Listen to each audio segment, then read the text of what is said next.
Yellow, yellow.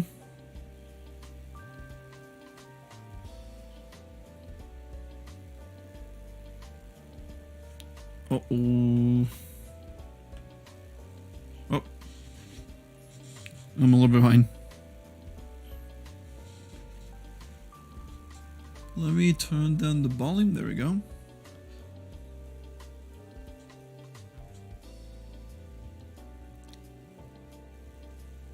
It's a little bit more. Now, how does this sound? Or how about this? And a 1, a 2, and a 3, and a 4. Yellow. How about this?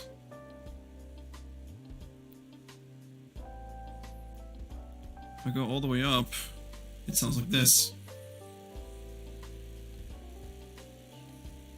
If I go down, it sounds like this.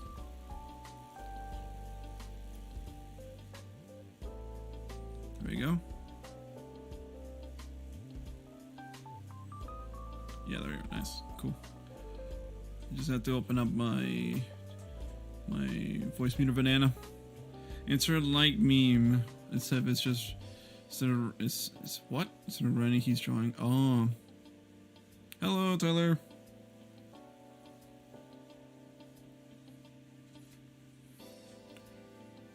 I haven't gotten started on Photoshop. Hold on, let me go. Let me get started on this one right here.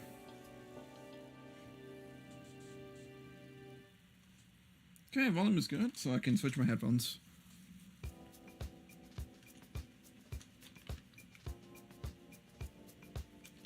Sweet, okay. Oh, I need to reply to some messages as well, actually.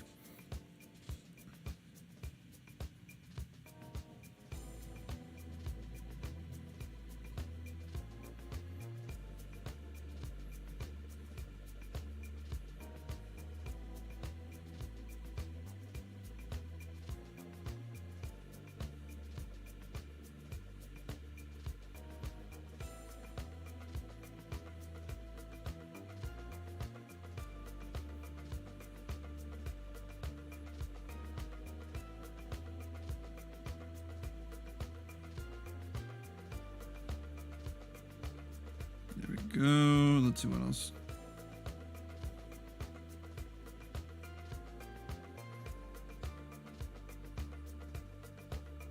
Cool. Okay.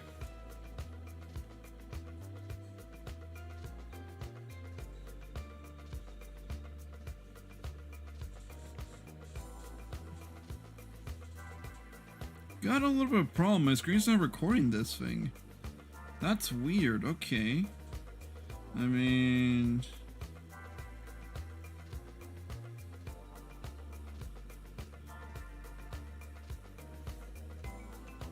because that's the window and that's not doing anything. Otherwise I would have to remove the capture window. Let's insert the other window, which is display capture. There we go, that's the one.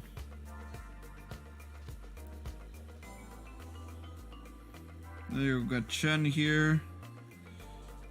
So I'm not gonna risk it up to the last time, so I'm just gonna go to my very own VC. There we go. Nice. I do have to make myself a little bit smaller though. Cool. That'll work. Although I think I am muted. Yep, I'm muted. Alright, cool. There we go.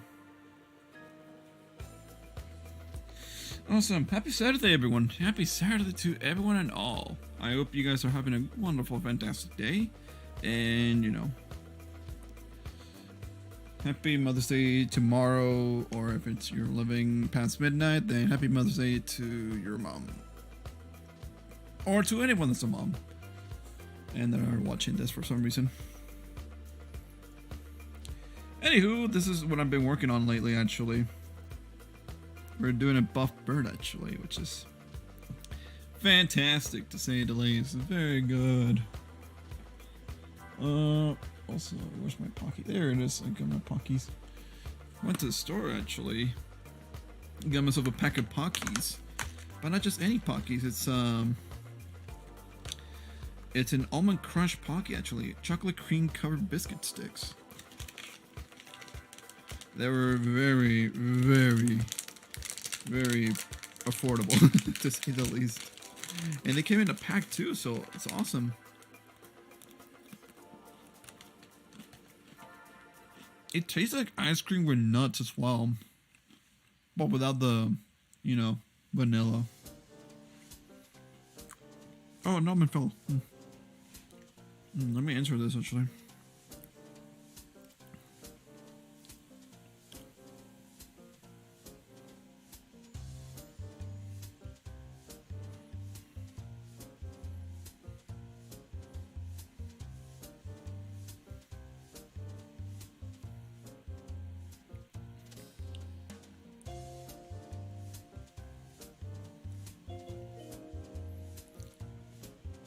So we got butt burned over here, and what I've been working on is trying to add texture to this little guy.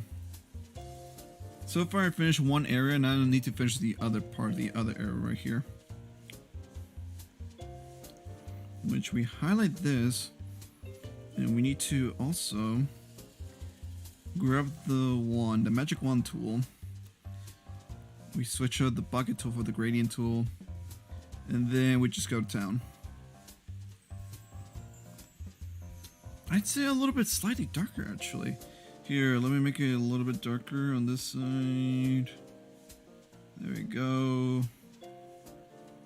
Actually, and then slightly darker on this side too.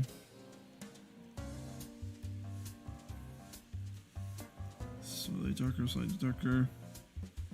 There we go. And that will give it a nice little, like behind the pecs kind of atmosphere.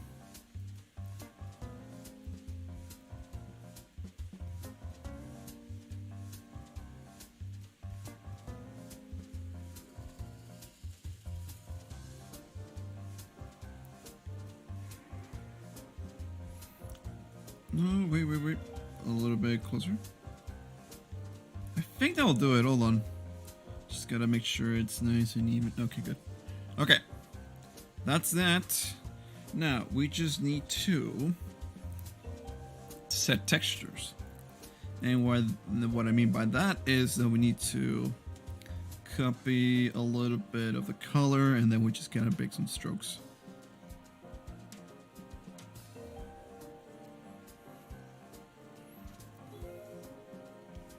There you go. See that little line right here? We want to have a gradient going from this to a little bit, like, you know, brighter every time. So it goes to this layer here. It's gonna appear darker. It's gonna appear darker here. It's gonna appear darker and darker until eventually it gets to this area, which is gonna blend in well, actually. So that's what I'm trying to go for at the moment.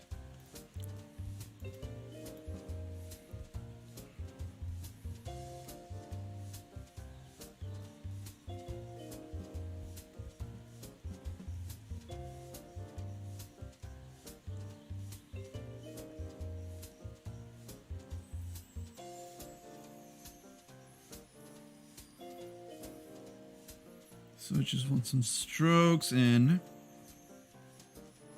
nice little detailed strokes.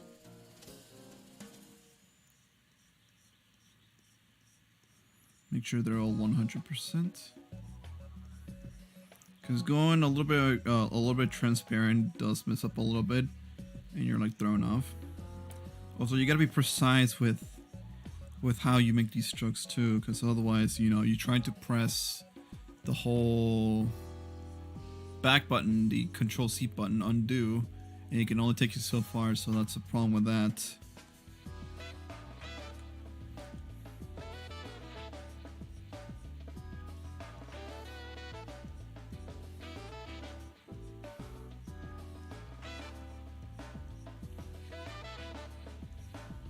See how it's now going a little bit darker towards this area, but then when I draw here, it's like slightly, you know, it blends in with this part of the area. Yeah, that's part of color theory too, actually. No, I don't claim to have learned color theory all too much though. My art experience consists of like, you know, digital art, Photoshop experience, and then still life. Oh, and some art history as well. That's what I've tried to. Slider. Yes, indeed. Yes, it is. Oh.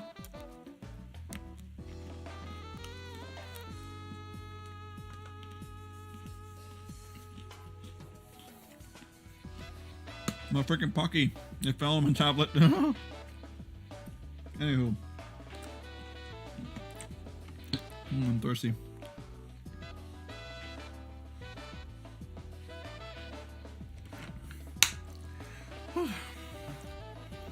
Hey guys, is the Gran Turismo soundtrack? Yes, it is. Hey Trigger. Yes, it is the Gran Turismo soundtrack actually. See? Oh, whoops. There we go.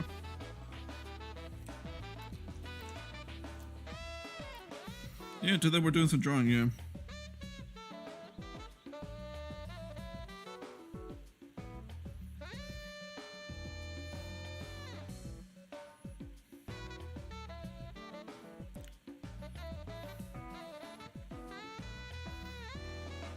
The fifth one, yeah, that's good. Yeah, it's a good one. I like Gran Turismo 5 music. Some of the Gran Turismo 5 music is stuck in Gran Turismo 7, but not all of it. And most of Gran Turismo 7 music is copyright, so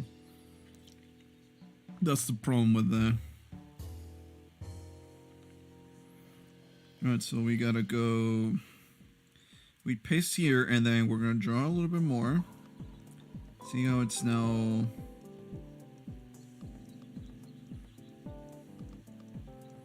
How now it's a little bit brighter, but at the same time it's a little bit darker on some of the sides.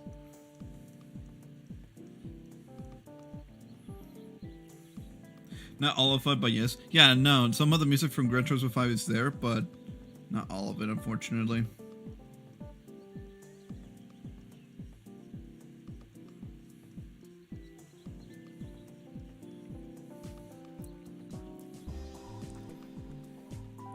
Should probably blend this a little bit more so that I can have some contour, so I can have some contrast. There you go, just like that. Get a little bit of a difference now. You can actually see textures and stuff. Alright, we got a ink tool. And we gotta focus on a weird line actually. Some artists will tell you to draw with using your whole entire arm. And, you know, for a person that hasn't done much art in their life whatsoever, I've gotten accustomed to drawing with my wrist. It's a little bit more accurate for me. It's a little bit like, you know, it feels comfortable that way. Now, I could definitely draw with my whole arm, yeah, but that is if I'm trying to, if I had a bigger tablet or something. After 5 is 5 Pro. Like, oh, okay. And so drawing with your wrist, it's a little bit like, you know, you're trying to work on a smaller canvas so you can make accurate lines. Whereas drawing with your entire arm, it's like drawing big lines and stuff. And see how less accurate it is, but you know, if I were to put it in a bigger picture, it would be, you know, accurate, and that's it. And then, you know, it wouldn't look much, but if I were to like draw it nice and slow,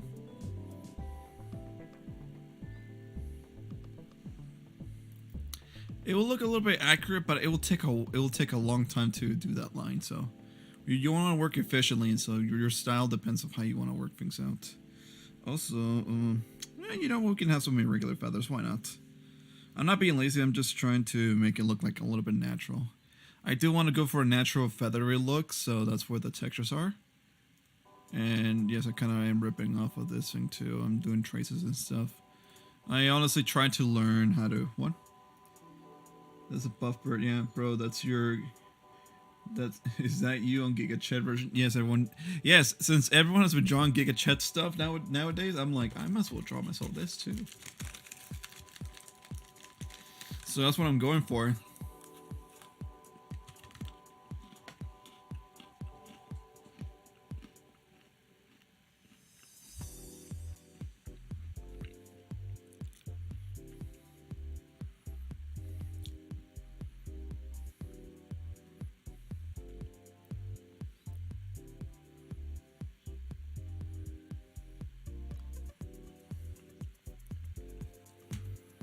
So yeah, if I would do like Giga Chat Bird.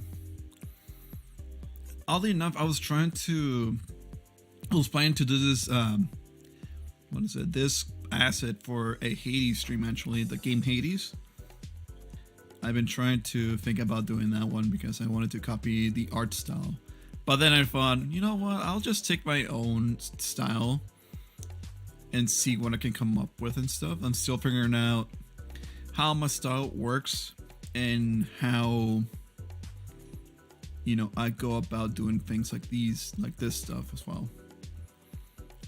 I never drew anything anatomy wise, but the best I can do is just to trace anything anatomy related. So, you know, I still have yet to learn more of the anatomy, you know, muscles, pecs,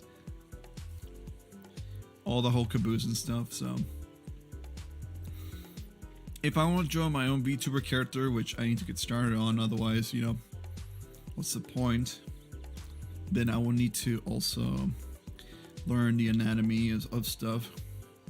Or I can just go with the original plan, just make myself a bird and stuff, like, you know. But I don't want to encourage the furry community, unfortunately. not even fortunately, I don't know what I'm saying. I don't want to encourage the furries, okay? I'm not a furry, please, no. Whatever you're on to, no thank you. I don't want to be a furry. I'm not into animals and stuff.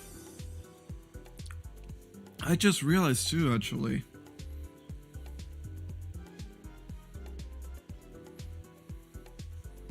Yeah, there we go. Okay, so I was doing cube.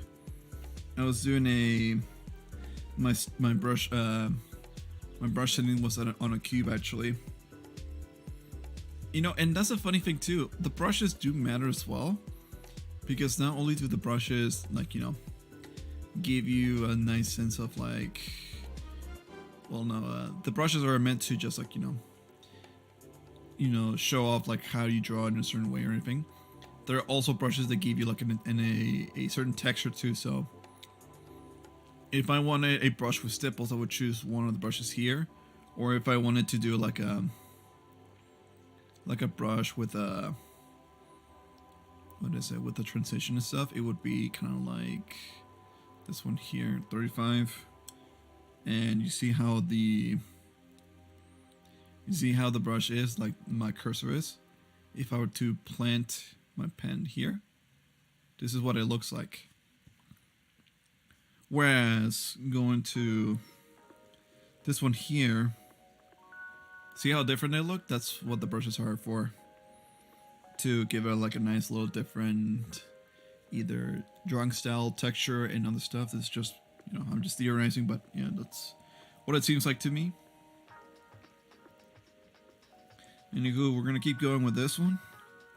Let me see.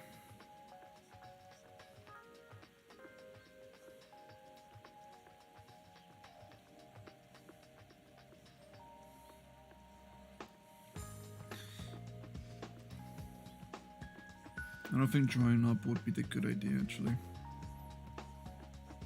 Something else I learned in my art class, in my live drawing class, is that you can also draw. You can draw upside down things. And you can draw upside down, or you can turn the sheet over, and you can get a better angle of things. So that's a way to teach you, like, you know, not only your canvas doesn't have to be like, you know, facing upright or something. You can actually rotate the piece of paper, and then you can get a better angle of things. So if I were trying to, you know, if I cannot draw something accurately while doing this way, then I would just have to twist my tablet, and then I could get a better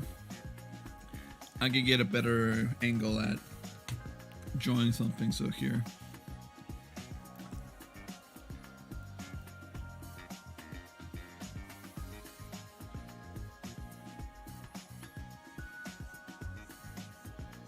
Okay, so see how that's smooth?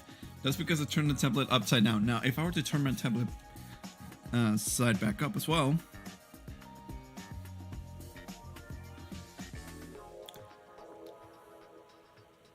see how different it is from this one. It's more accurate. I did it more accurately here, whereas I put the tablet facing upright and it's not as accurate. So that's what I'm trying to tell you. Anywho, let's see.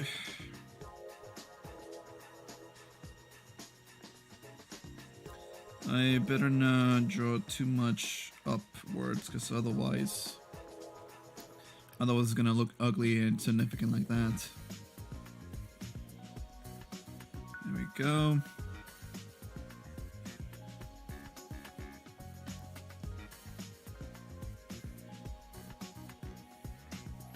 Draw a little more. Grab onto that.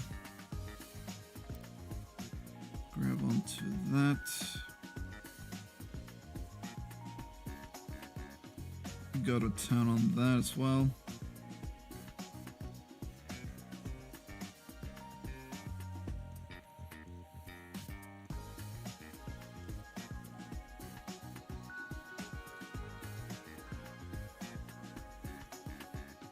I'm gonna draw a little bit higher so that way you can notice the feather transition, or like, you know, the texture as well.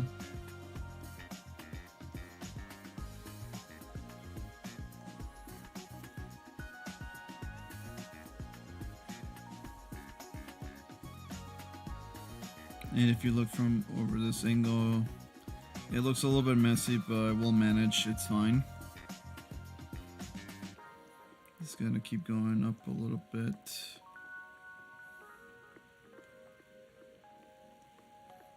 Go this way, no way. Grab from here and yeah, there you go. It'll look a little bit, you know, darker this way up.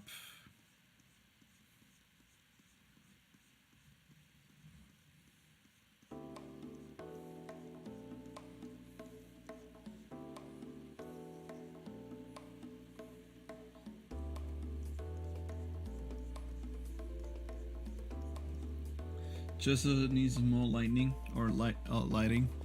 I'm not good with highlights or anything, so I can only do so much with that. I'm only good with texture and well, yeah, just textures and stuff.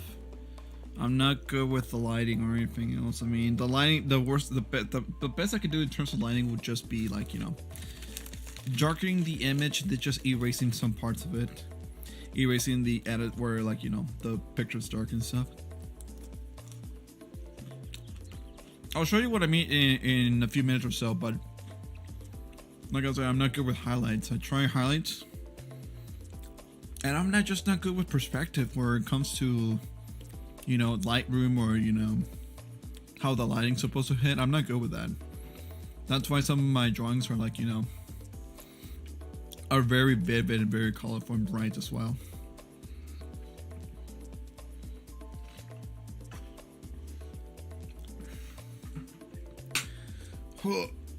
Okay.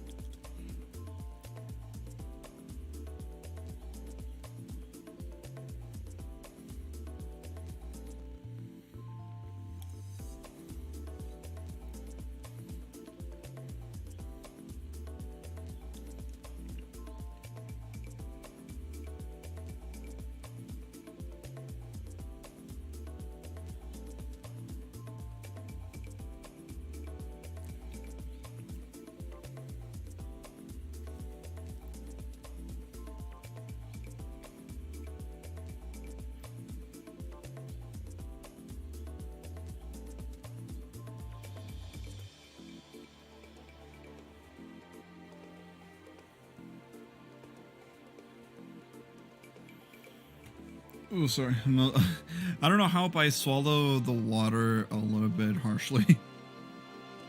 That's what she said, but so I'm like, ugh.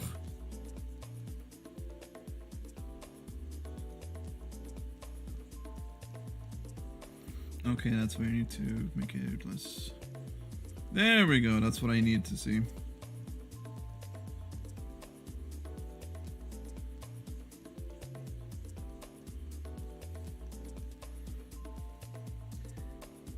Hey, I'm here now. Hey, what's up, Kate? Oh, jeez. Oh, Kate and Ned. Sorry. Hey, Kate and Ned.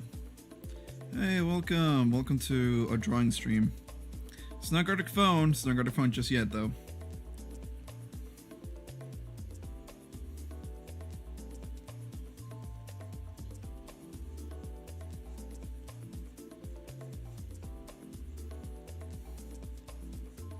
Christ almighty, it's a little bit messy.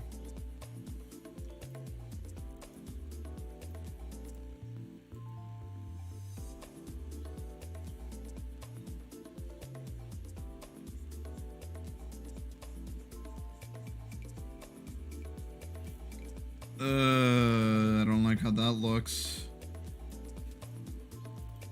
I think I screwed up the pooch on that one, actually.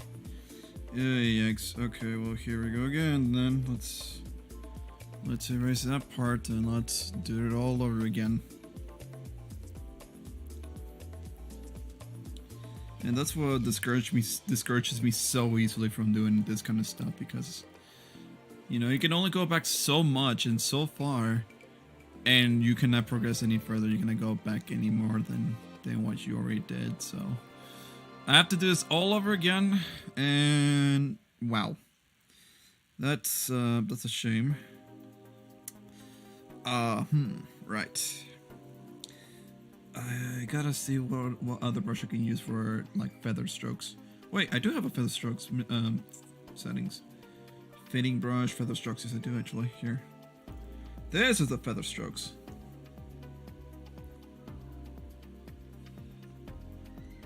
Here, let me go a little bit up.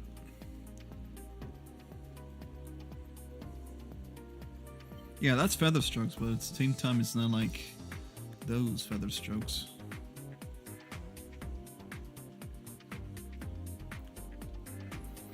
Yeah, at the same time, it's a little bit big, so let me see if I can.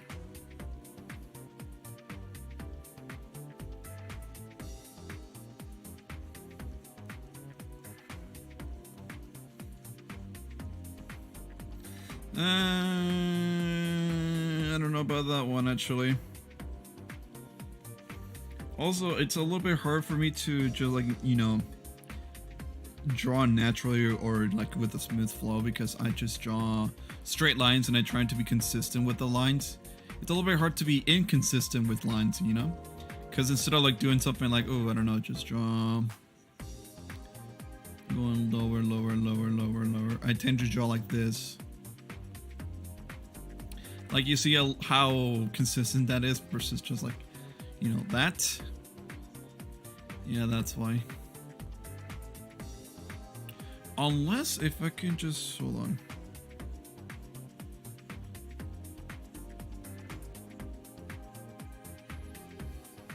Yeah, no, even doing this doesn't help whatsoever. So I'm starting from here all the way to up here. Whereas if I were to start from here and do all the way down here, it's a little bit of a challenge because I'm consistently staying up. And whereas going from here to here, I start like, you know, going down, but then I still end a little bit more consistent. So that's the thing I'm worried about, but I'll keep trying.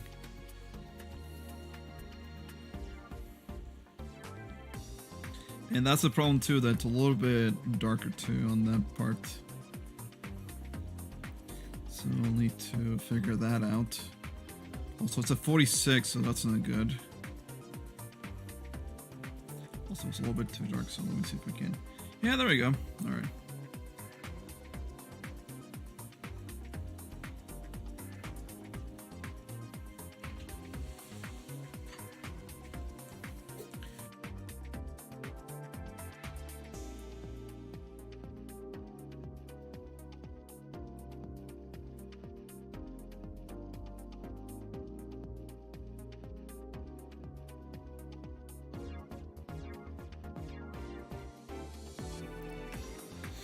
I need to reply something. How's everyone, by the way? How's everyone?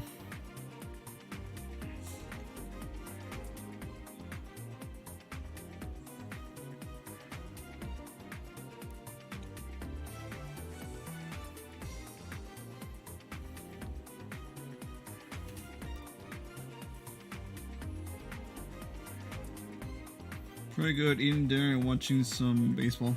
Oh, which team is it now? Oh, is it the Savannah Bananas? Dude, I would definitely kill to go to a Savannah Bananas game. I never seen baseball, but I know about the Savannah Bananas because they're funny. That's one way to get me to watch a sport, actually. If you make me laugh, then yeah, I'll definitely watch a sport. Oh no, what's the team then? If it's not that, then what's that then? I threw up earlier, so kind of bad. Oh no, man, I'm sorry. Shoot, I hope your dinner didn't go out too much. Oh, I hope it's not food poisoning either, man. If it's food poisoning and you might need to call off work, then that's a valid excuse. Anyways, yeah.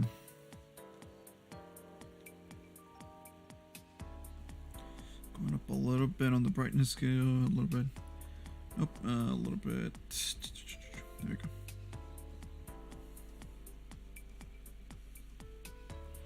Oh, it's the same color. Jesus. There you go.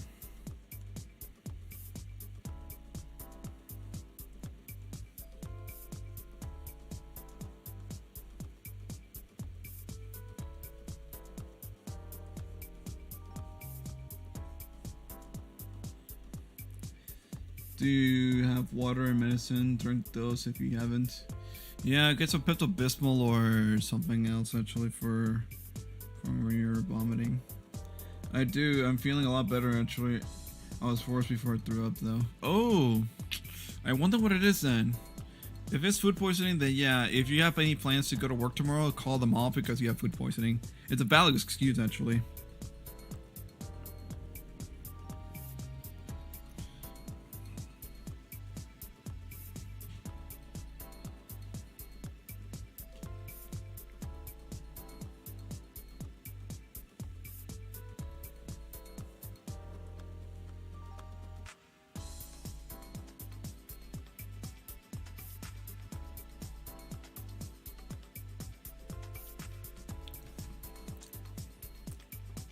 Or, you know, it could be that you're sick, it could be that you have a fever, or you have something else if you're feeling bad, actually. Or, I don't know, something. Or maybe it's a consumption of something or substance, or I don't know. It's something.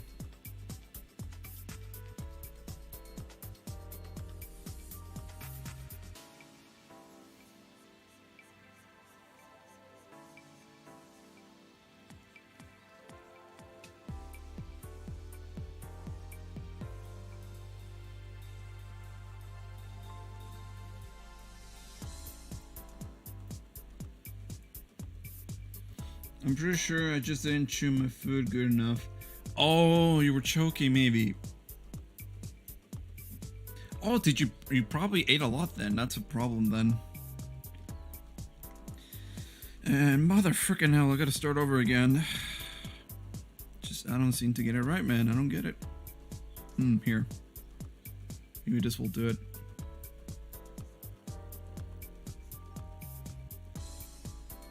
Anyway, a little bit less on that.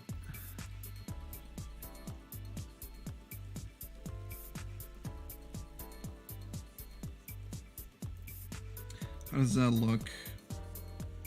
Not too good, actually.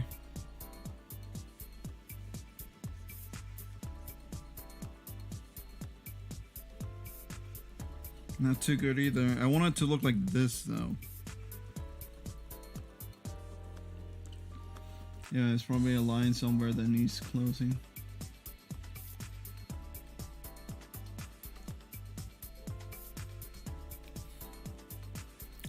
I'm glad that you're feeling a lot better, actually, Kaden.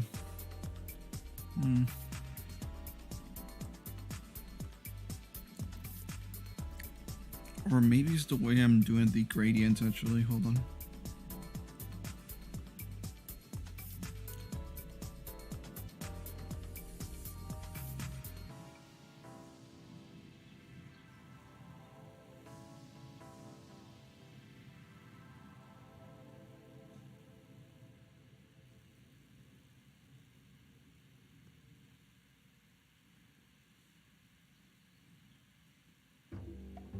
Let me make it like dark actually.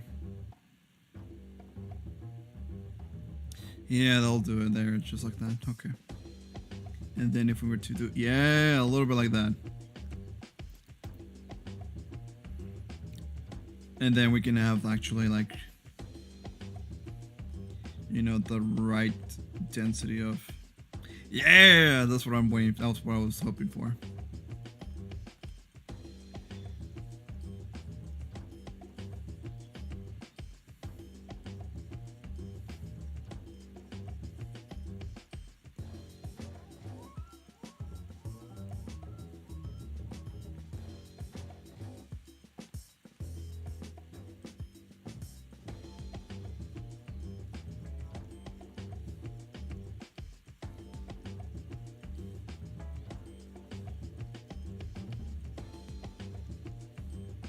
That is what I was hoping for. There you go. That's, there's probably a line somewhere that needs close. Wait, what? Oh, I already saw that. If I got another message.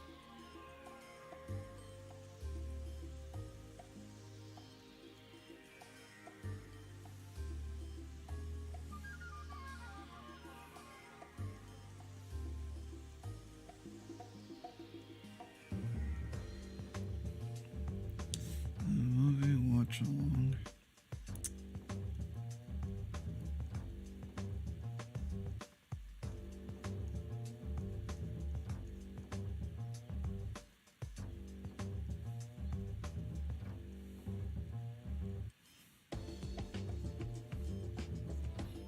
There you go. That's what I was looking for. That right there. Those lines. I was looking for that. I was legitimately looking for something like that. And there we go. Yeah, the contrast of those lines too. I like it. I like it. I like it. I like it. Like it's you know, it's a little bit natural, but it's also very like fluid too. It's like, you know, it looks very. Oh man, like I don't know how to say it. It's like, you know, like I aim for this kind of stuff. That's what I'm aiming. That's what I like. So we keep going from there. So maybe I should probably change my tactics of the gradient, then add a second color, make it black, and then, you know, we start from the bottom. Then, you know, we get a nice little transition. It's all good. I like that.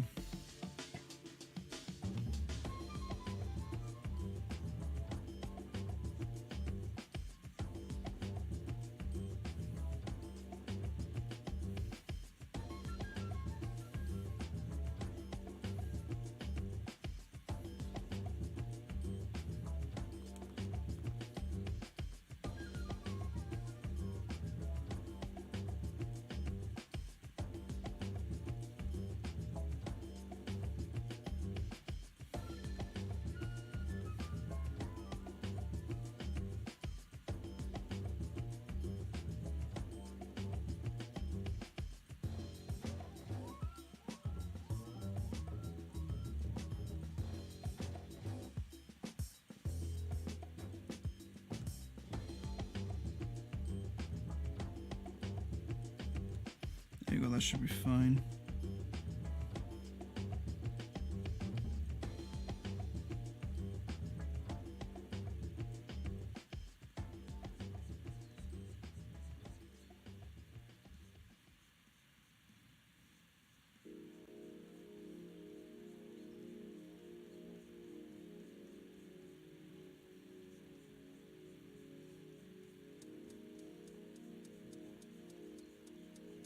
There you go, nice little transition there. All nice and neato. Actually getting the stylus as well.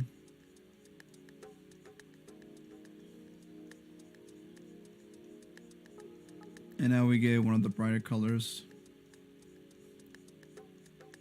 over here.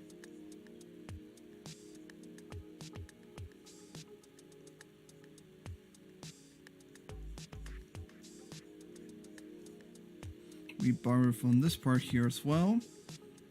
And you can see it's looking pretty nice actually. I like the little transition that we got.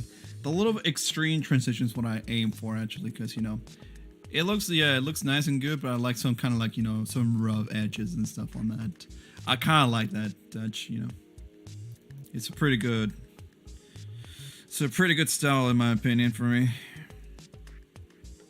Yeah, I don't like that part though. I don't like that part. I like it's pretty much camouflage here, but if you go up here, yeah, it's the same. It's just a little bit brighter. It's not even dark. Yeah, no. Yeah, it seems good. It's the shadows that was giving you the problems. Yeah, it's a little bit of the shadow too, actually. That's a little bit. Yep, that's that one. There we go. There's this one.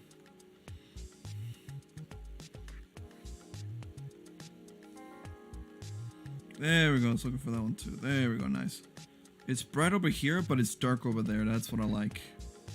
That's a little bit of color theory.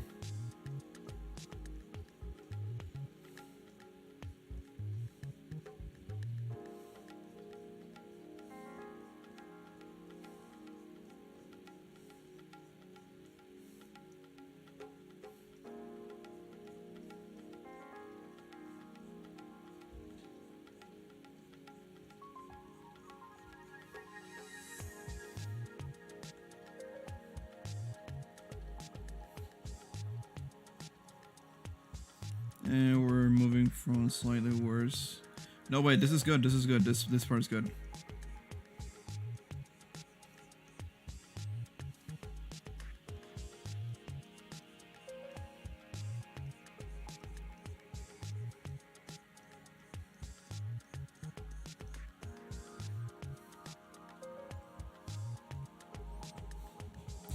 How about slightly, there we go, a little bit below. And then we can, yeah, that looks nice.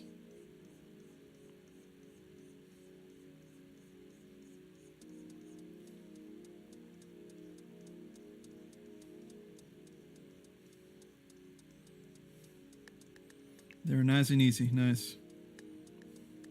And you know, we can just, oops, it easy.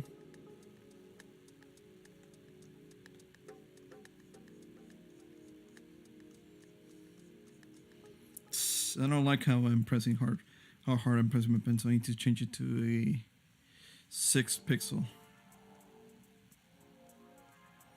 Because otherwise, if you press hard on your tablet, then it's gonna look like this. And we don't want these kinds of lines. We want like little nice, you know, string lines instead of like ropes.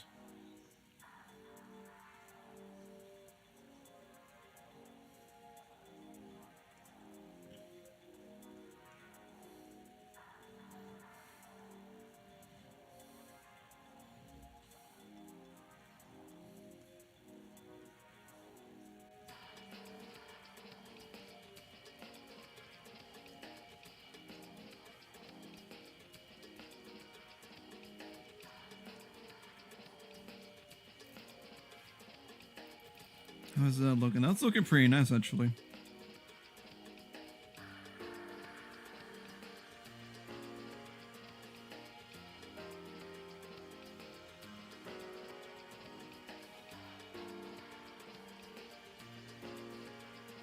Just gotta keep blending a little bit so that we can see like a seamless transition.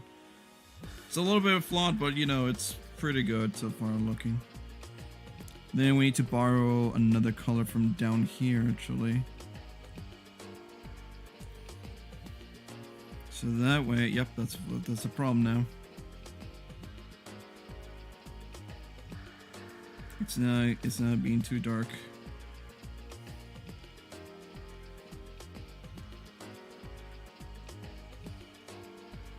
It's gonna blend it a little bit more over here.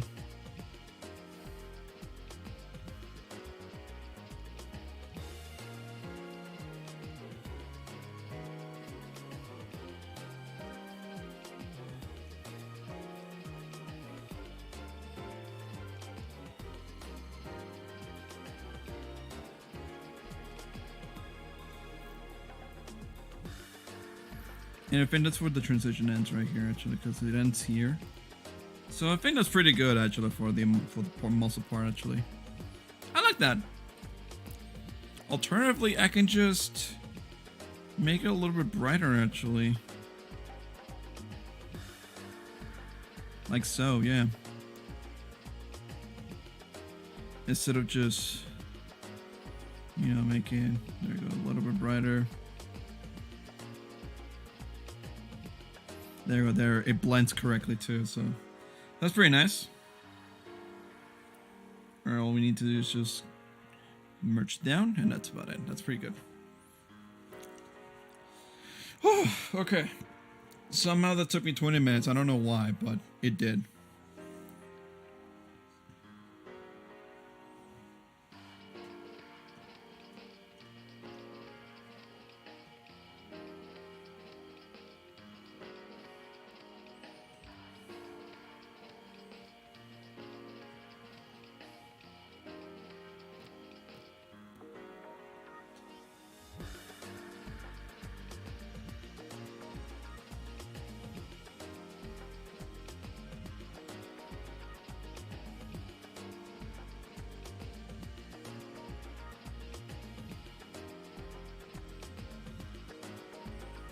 Yeah, I don't think that's gonna work out. Hey, it's fine, time flies. That's the problem though. That's, see, okay, that's, I'm gonna become self-aware a little bit, but that's also part of what makes me tick a little bit. So a little behind the scenes on this is the fact that, you know, my work takes a little bit. I'm trying to focus and I make a lot of mistakes. It doesn't look good to me. And I just want to get it just right. You know, I wanted to make it look appealing in my eyes. If it doesn't look appealing to my eyes, then it's not good enough, you know. You know, if it doesn't look better than my other drawings, then I am not gonna tolerate it too much. So that's a problem with that. You know, it's a lot of learning too. It's a little bit like, you know, you learn a lot through mistakes and everything else, you know. It's weird, but yeah, it's pretty relatable. Yeah, that's what really upsets me, is that it takes so long for me to do this. And that's what gets me as well, like, you know, depressed and a little bit upset about it. It's that, you know, I try my hardest and yet it doesn't look good. It takes me hours and everything else, but then I look at the end result and it's like, shit, man, this doesn't look good. It looks awful. I don't like it. Like, I can do better. I want to do better, actually, but at the same time, it's like, what have I done? It's like, you know, work hard, stress out, finish, publish, regret. That's kind of like what I'm going through right now. It's not just burnout, it's just like me realizing like I made so many mistakes, or like, you know, this could have looked better or something, but, you know, it's hard to be proud of something you create, especially when you see other people create and get more reactions than you would get anyways. And I know it's not very healthy to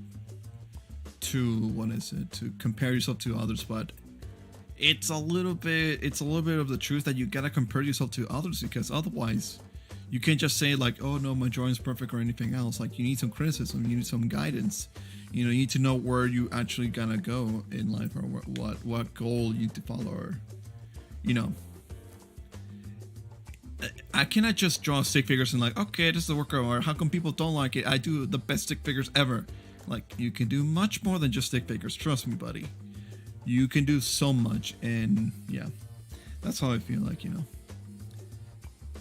Because in other drawings, like, I would just draw cartoons or something else, or I would just do cross hatching, and then I know like cross hatching it's not gonna cut out for me, so I gotta improve. I gotta change up my style a little bit. So that's the thing.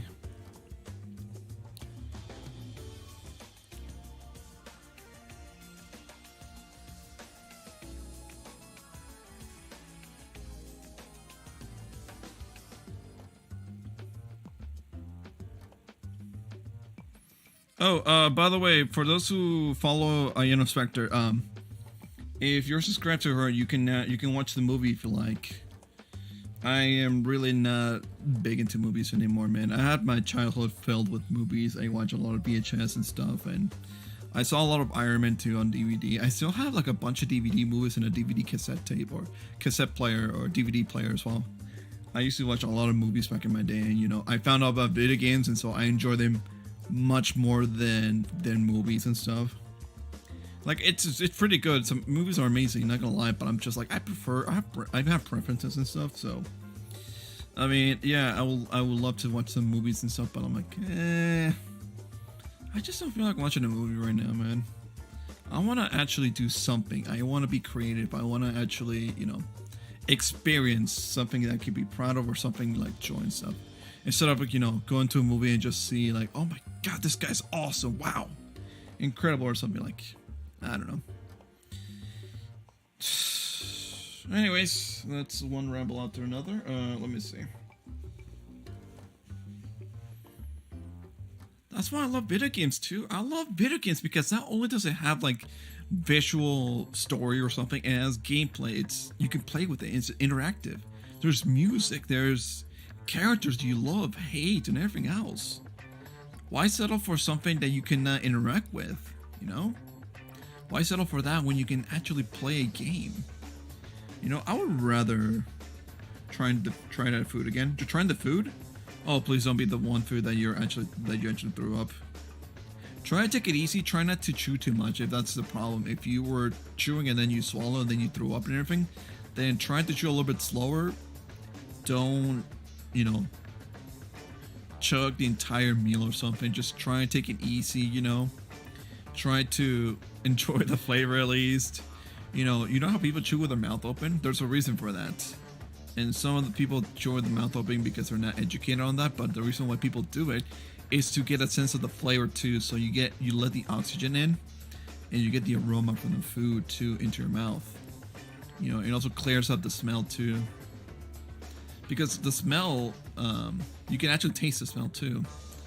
So if you eat cheese, and of course it's gonna taste like cheese. So cheese smells and tastes like cheese. So that's my theory.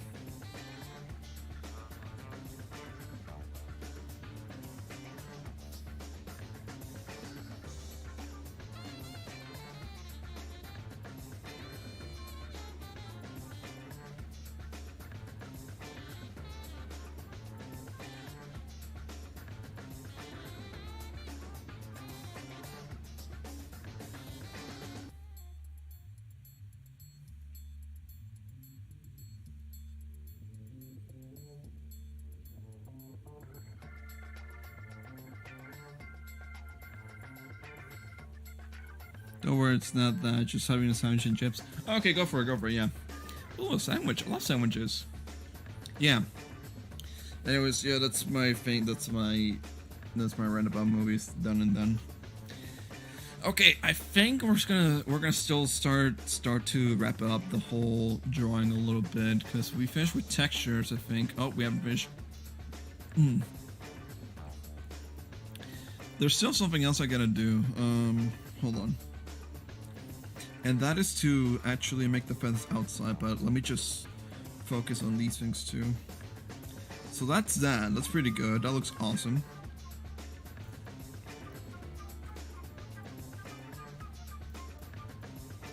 Oh, there's definitely something wrong with that. Hold on. Let me... Is that the thing? Hold on. Oh, yes it is. Okay, let me just delete a little bit of that.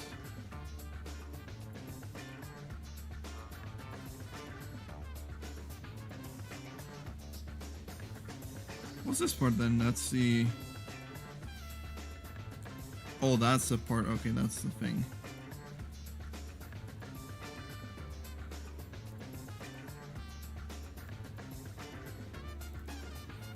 Oh, that's the feather. Okay, I see.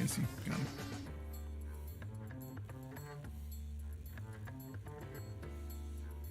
Okay, well, that's fine. Oosh. There you go. Let me also move it a little bit up and down. Sometimes whenever you select the magic wand, the drawing can move a little bit from one side to another, and it's a little bit noticeable, so you gotta keep an eye out for that. Let's see. What is this one then? it's that one too. Okay, let me delete that part. Yeah, that's that. That's that part too. There you go. Cool. All right.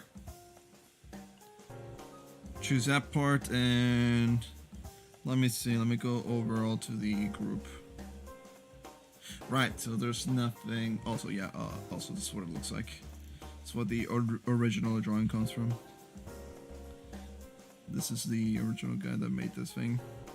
I'm tracing based off of his bird, and I'm putting my bird, so that's where it comes from.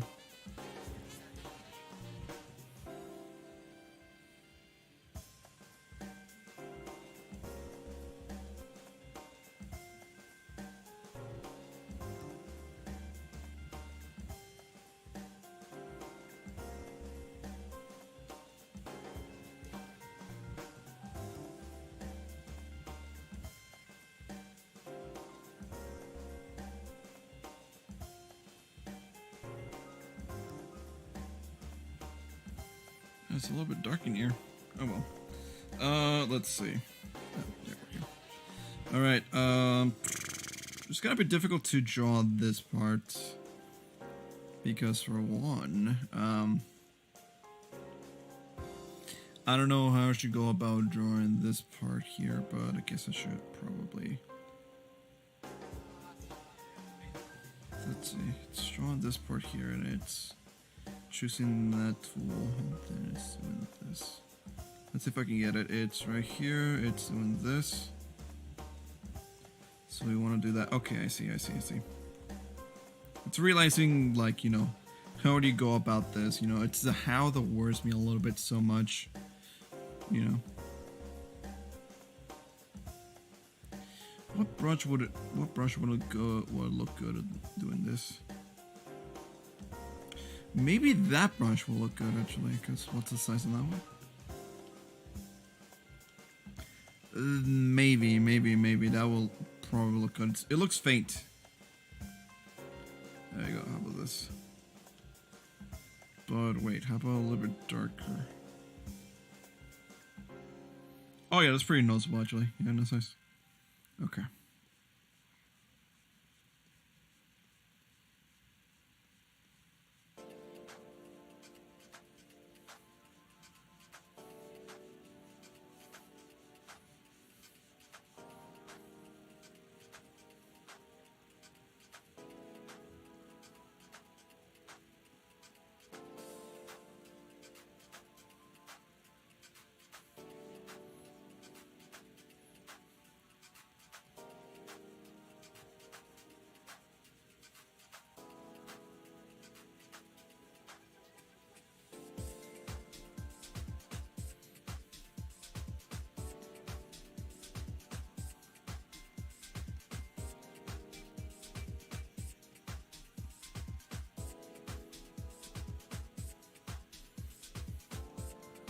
See how I'm somehow doing this consistently now?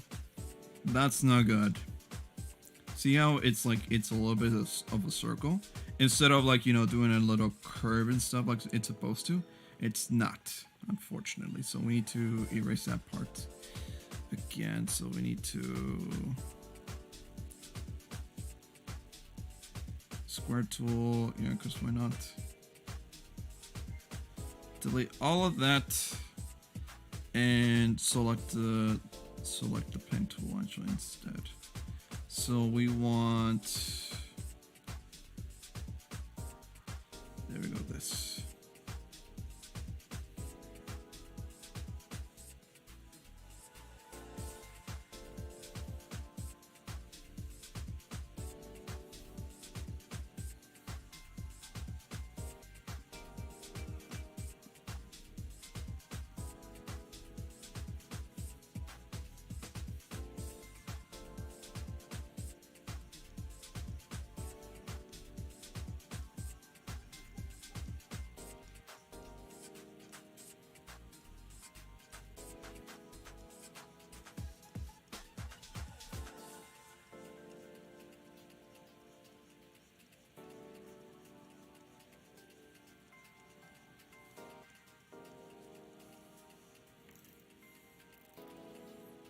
mean, it doesn't look too bad, but it could look better. So here, let me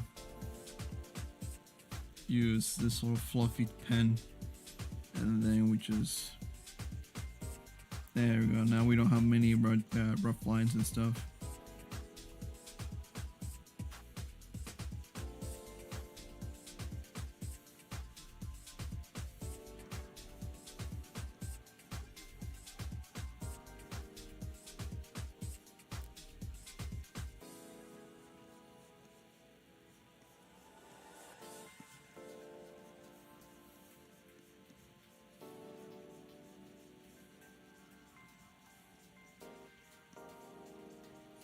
And then for the sake of textures, I think I'm just gonna blend it a little bit like this.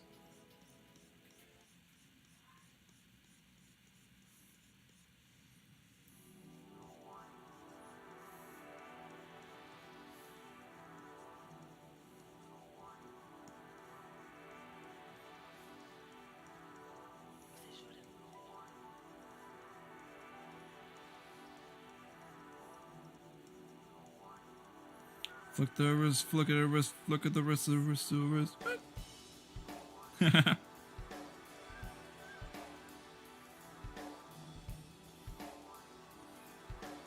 It's like what Squidward says, it's all in the wrist.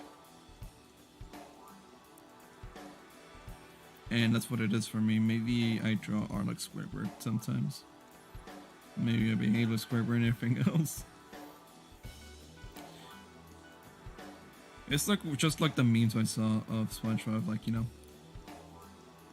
know you grew up because you understand why Squidward's so annoyed at SpongeBob and Patrick. Like, you know.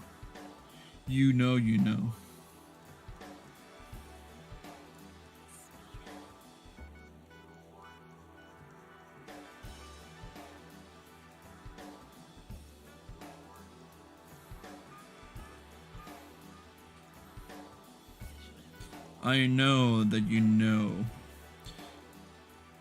You didn't know that I know, but now I know that you know that I know.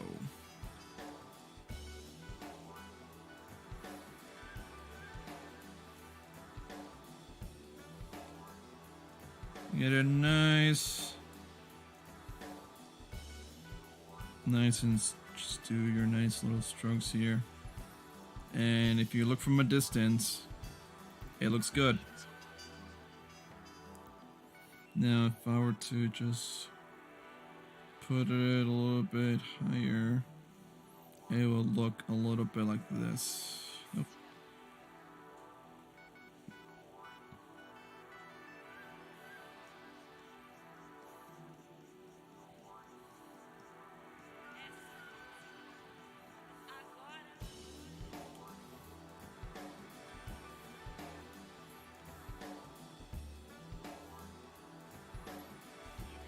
Maybe, let me see. Maybe just highlight it a little bit like this. No, not like that.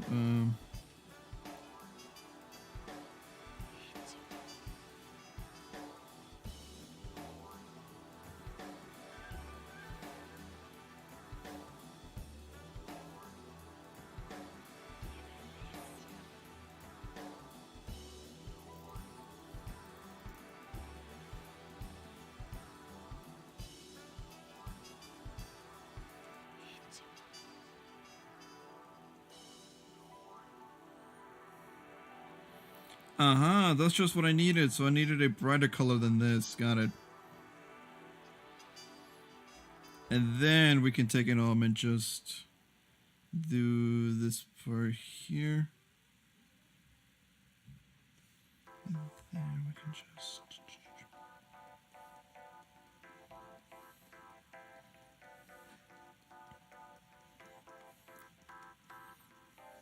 There we go. We found the answer.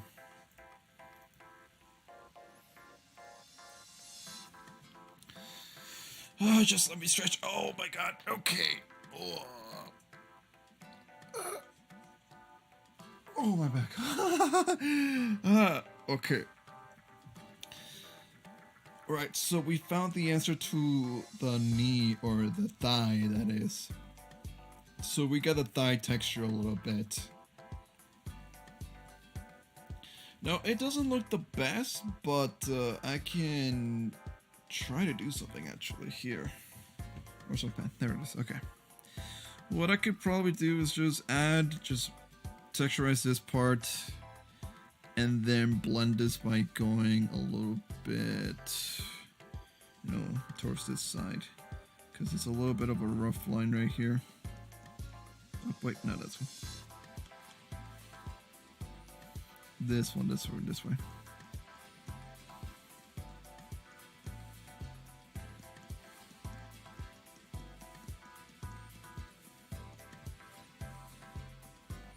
Then we can blend it a little bit like so, like this.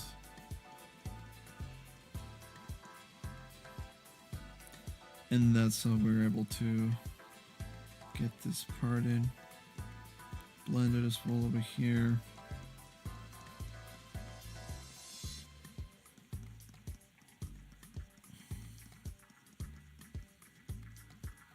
There we go.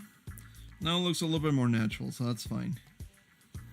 It looks good. It looks nice. Now for this one, we could probably it's safe to say we could probably do the same for this one. Let me see. Do that one, and then first and foremost, let's fill up the gap right here. So we fill up the gap right here, and then we're gonna go ahead and go for a little bit of a darker tone first. And what I mean by that, it's we're gonna need to blend this a little bit. So we need to go a little bit low starting up here, or we need to just, blend it from this point. But then also, it's a little bit behind on this thing, so we need to also blend it from another darker shade. So, kind of like this.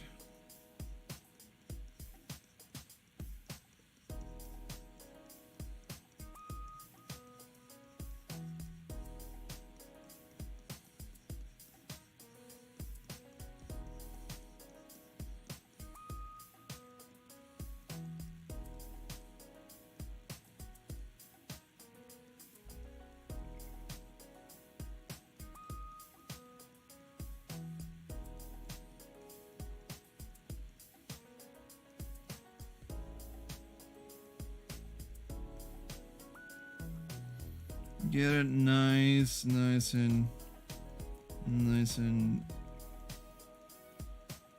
tidy.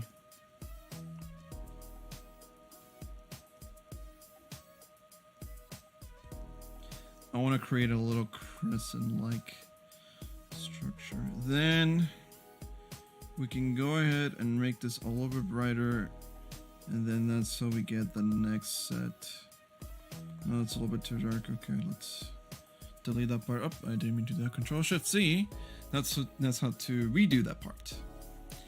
We need to make it a little bit brighter. So let's see. Is the color theater correct? Slightly. I could probably make it a little bit brighter too. Actually, this way. There we go. There you go. Now it's blending up swell, swimmingly.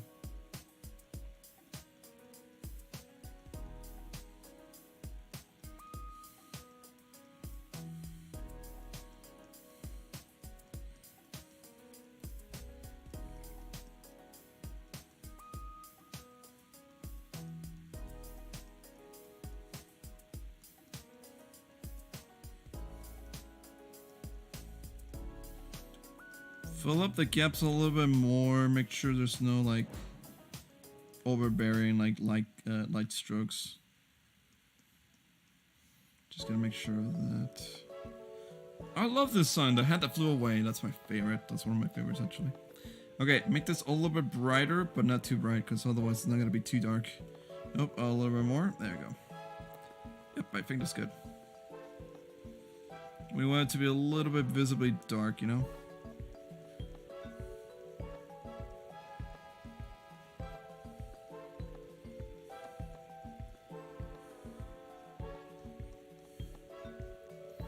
There we go.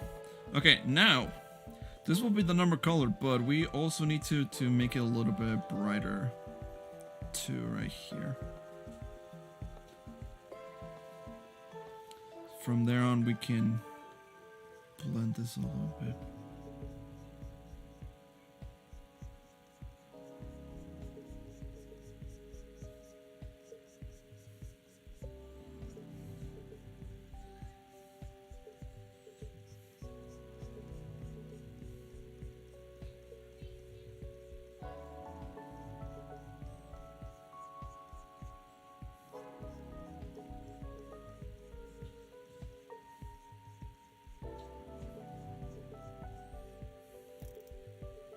And I think that's okay, actually. It looks good. It looks like a blueberry, actually. Not bad! Select texture, and that's about it. Oh. That actually does look a little bit nice. Wait. A little less on the brightness, actually. So, let's give it more. And then we can... Oh, let's not mess with that just yet, though. There you go. Because I think I made it a little bit too bright, so we need to darken it up a little bit.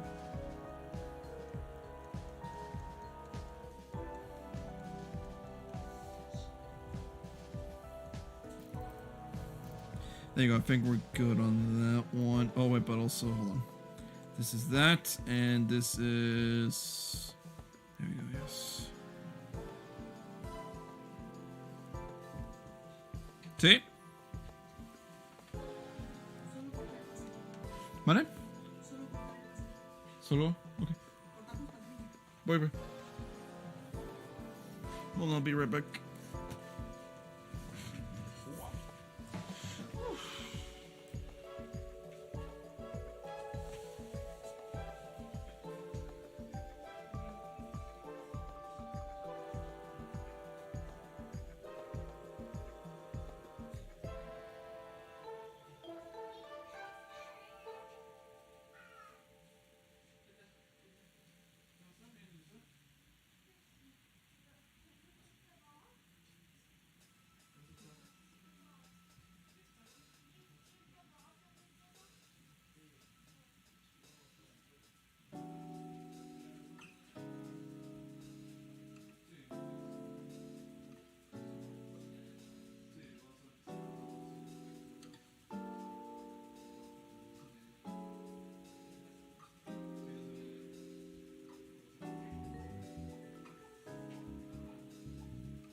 Sorry. I'm here.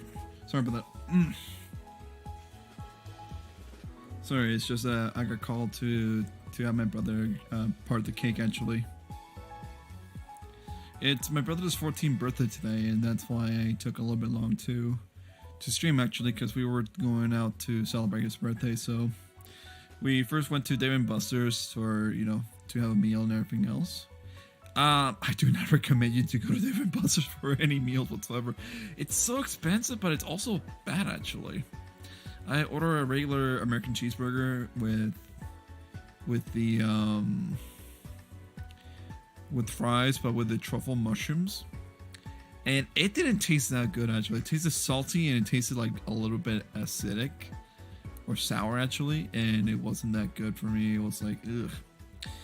But along with that, it was pretty weird how I was able to get Red Bulls actually. I literally ordered 2 Red Bulls with my meal, and now I'm like a little bit hyped up as well.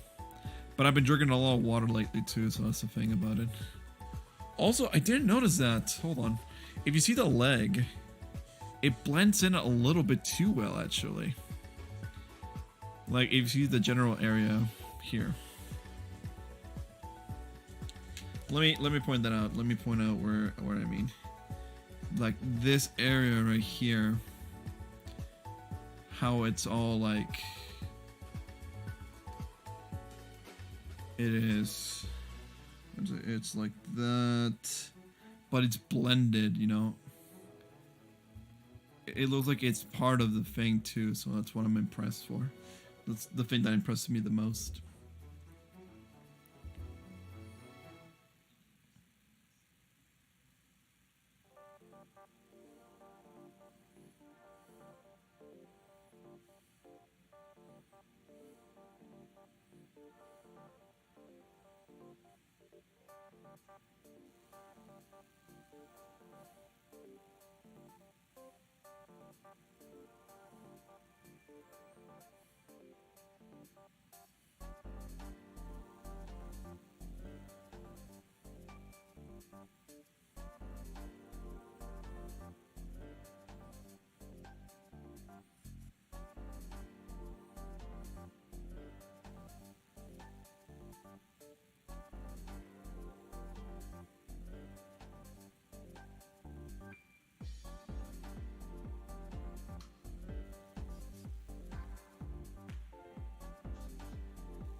Alright, cool.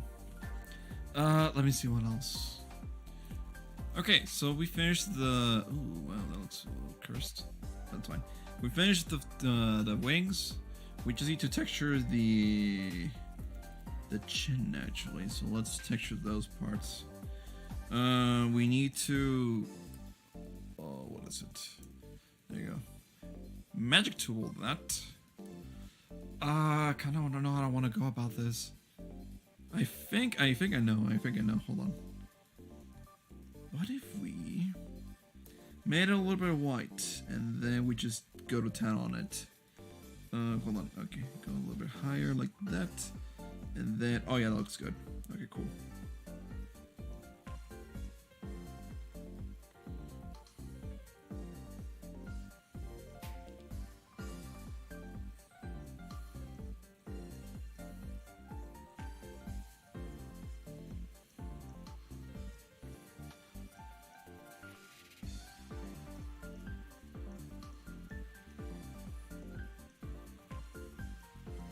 So that way we can get ourselves a nice little textured like set of like chin feathers.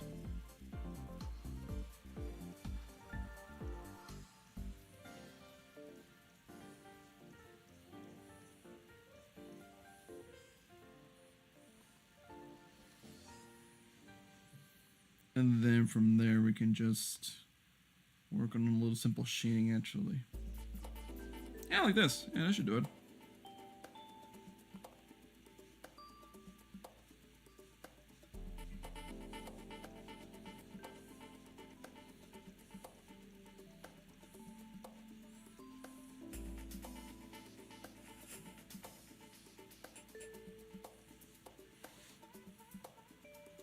And then from there, nice.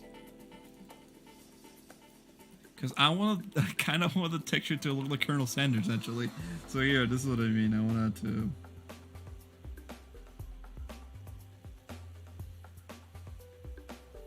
draw a little bit of that way, good. And then we can draw from there on.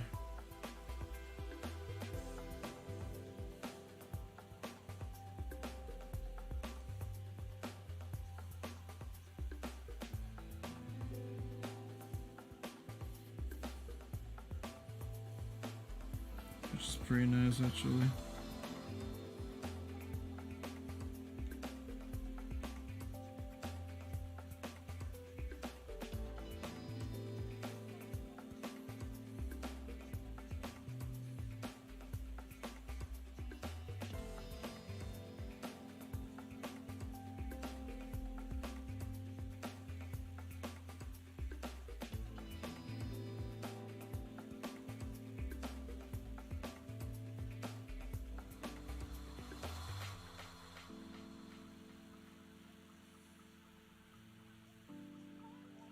There we go. That's a little nice fluff on the feathers. Although I think I could grow a little bit more. Hold on. Kind of like that.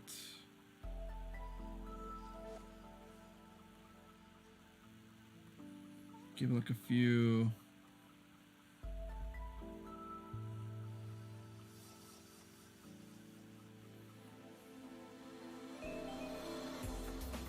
Inconsistent strokes here and there.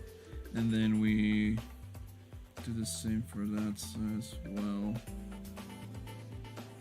A little bigger on that side, a little bit bigger on that. Nice, and then we can do the same for this side. I'll be rotating my tablet a little bit to the left.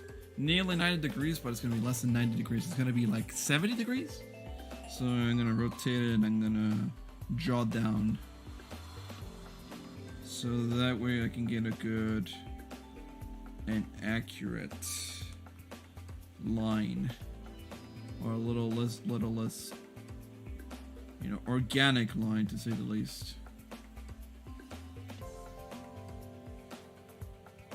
You know, I like waves and stuff. I kind of like, you know, the little fluff. I kind of like something hair related. I kind of like how hair looks.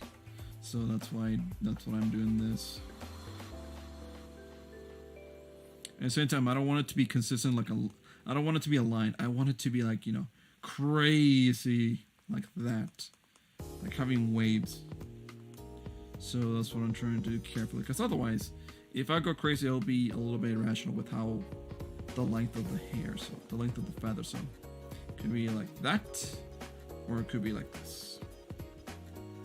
Yeah, for now, the safe bet is to go like this. Like so. Like that.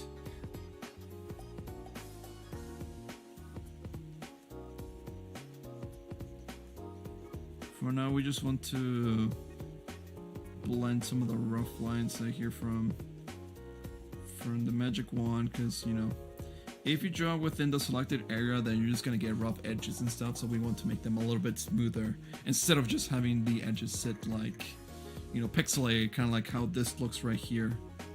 Because it looks, you know, you see the little right angles and everything else. We wanted to make it look smooth, something very nice looking. So that's what my goal when it comes to these kinds of drawings.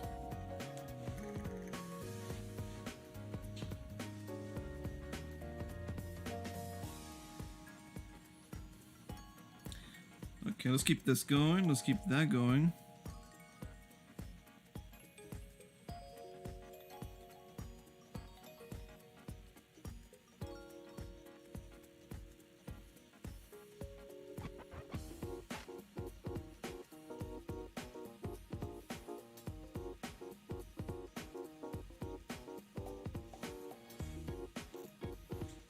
It looks a little bit wild. I kind of like that. It's pretty good looking. I don't like how it's not too smooth right here. So I kind of want to make it a little bit like, you know, blended lines and everything else. There we go, like that. That is how it should look. Now, for this other part of the bird right here, the little bit of a sienna color look, we could probably just go with market and let's do a little bit of a bright and a little bit vivid take on it. Not too bright though, it could lead to a disaster. So let's select it again, let's go a little bit brighter. How's that look? That looks great actually, so let's keep going with this one. So let's start from the edge of the eye right here.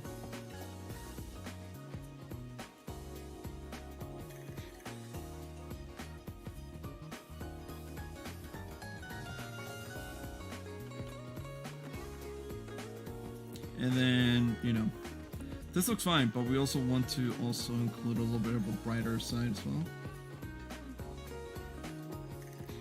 Alright, you're back. Hey, did you finish your sandwich? Also, how was the sandwich, by the way? I'd love to know.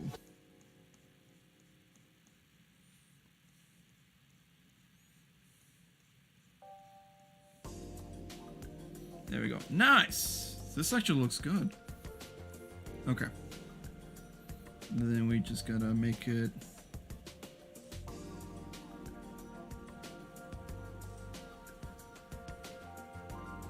nice and smooth. What kind of sandwich did you eat, man? So the ham cheese. Oh my god, rap gunning so hard. Ham, cheese, and I'm tempted to say hamstrings. Ham and cheese sandwich. There. I'm able to say it there.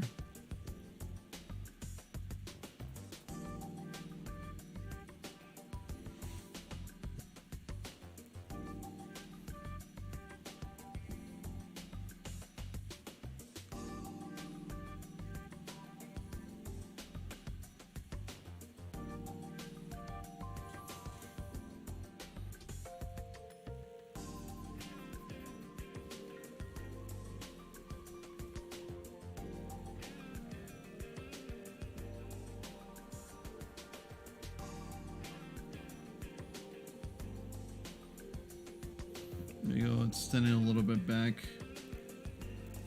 And that's how it should look. Just a little bit. There we go. And all we gotta do is just go with the tail feathers, actually. Let me take another Pocky, actually, because, yeah. Gotta reward myself every now and then.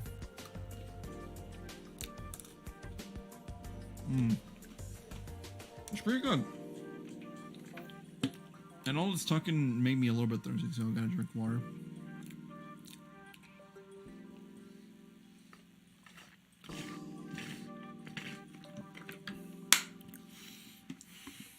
Yeah, I had a turkey and Swiss sandwich. Oh, nice.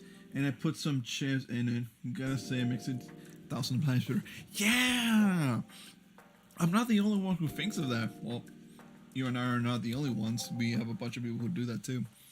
Yeah, that's so weird how chips in a sandwich makes it a whole times a lot better, actually. Especially when you're at school and you're given like a sandwich and stuff, you put chips when they clear in the menu.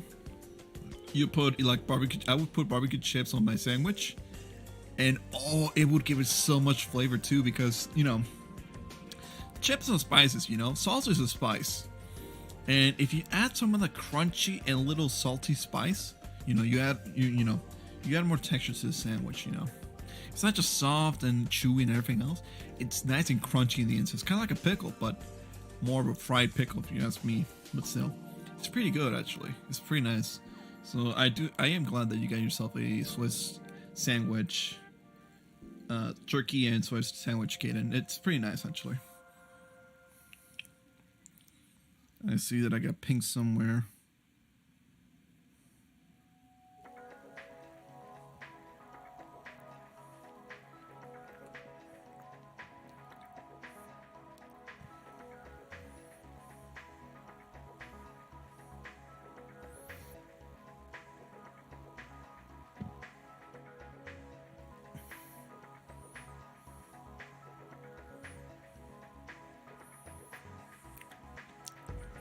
Oh, someone else woke up.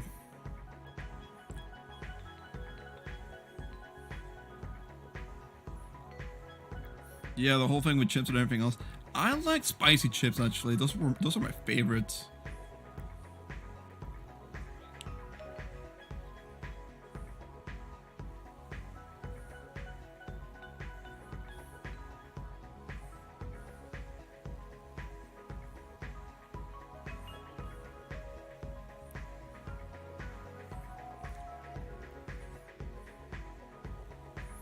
Yeah. You know, I've been getting into some good chips actually. Before I used to be entirely into like spicy Lay's and everything else. Now I moved on into something better. So I try kettle cooked chips actually, spicy kettle cooked.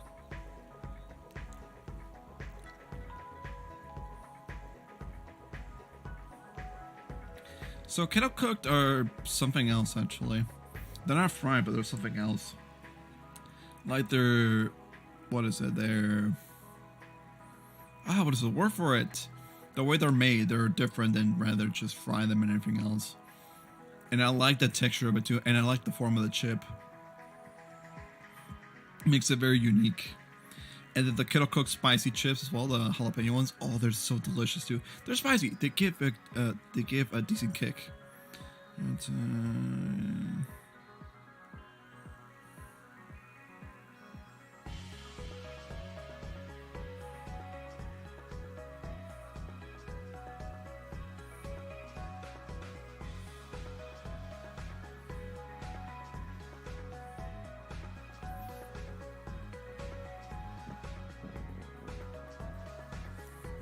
so yeah, kettle cooked chips and everything else. Yeah, everything in between. It's pretty nice actually. I like that.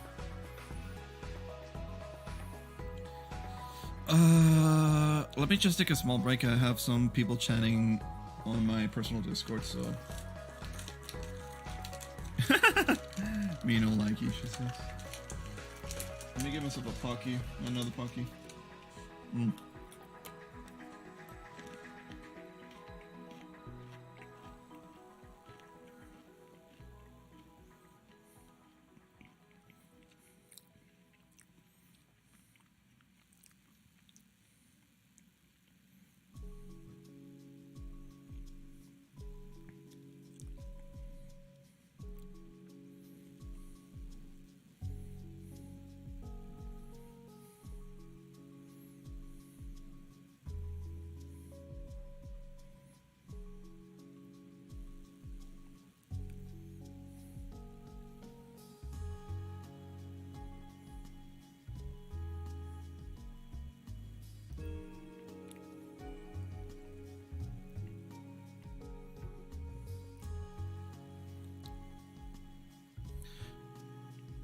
I completely forgot you had Pockies? Yeah, I had Pockies.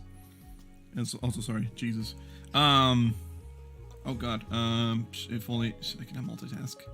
There you go. Yeah, I do have Pockies actually. They're I ran out of one pack. I do have a almond crush Pockies, which is again chocolate cream covered biscuit sticks of artificial flavored, made with real almonds too. And I have 2 packs of those. I tried Pockies when I was at lunch actually when I was in high school. Dude, some of the lunch that I had were so great, and I did some lunch trades too actually, because I did have a friend who would always bring the best snacks, and they would trade with someone else, you know. I think I can give an example. So I have a friend that would bring like food that their mom made for them, but they would trade the food that their mom made for them with something else from the school. So it could be a burger from the school, and the guy would trade another guy for a homemade burrito for the burger that was made at school. So that's what they would do actually. So that's a fun part about it. Is they trade entirely entrees and stuff, and that would be like, damn, that's pretty crazy. And I got to try out Pockies actually when I was in high school, and they were amazing. They I like chocolate too. I love chocolate so much. It's my guilty pleasure. And And knowing that it was on a stick, it was on a biscuit too, it was amazing. It was just like a real snack that I could get my hands that I could get behind on. So yeah, that's why I love Pocky so much. They're not my favorite they're not my favorite snack. They're close.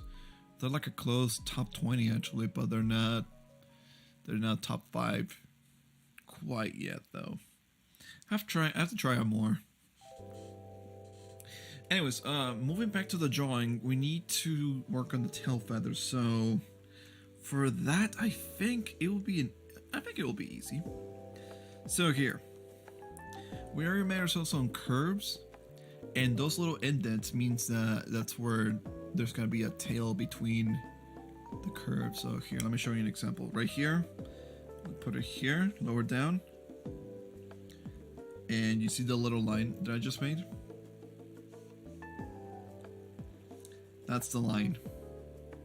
So that's where you know where there's a tail and everything else. Although it looks a little bit rough, it looks a little bit too pressed, so I gotta make it nice and gently press on it. It's hard to get it right because you're lightly pressing on it. I mean, there's a way for this tablet to lower the sensitivity and stuff, but you know, I'm kind of used to like how the tablet draws, so I don't wanna, you know, mess it up with the settings and stuff.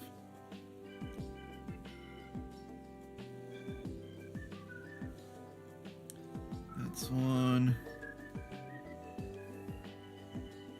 That's two. Let's draw another one over here.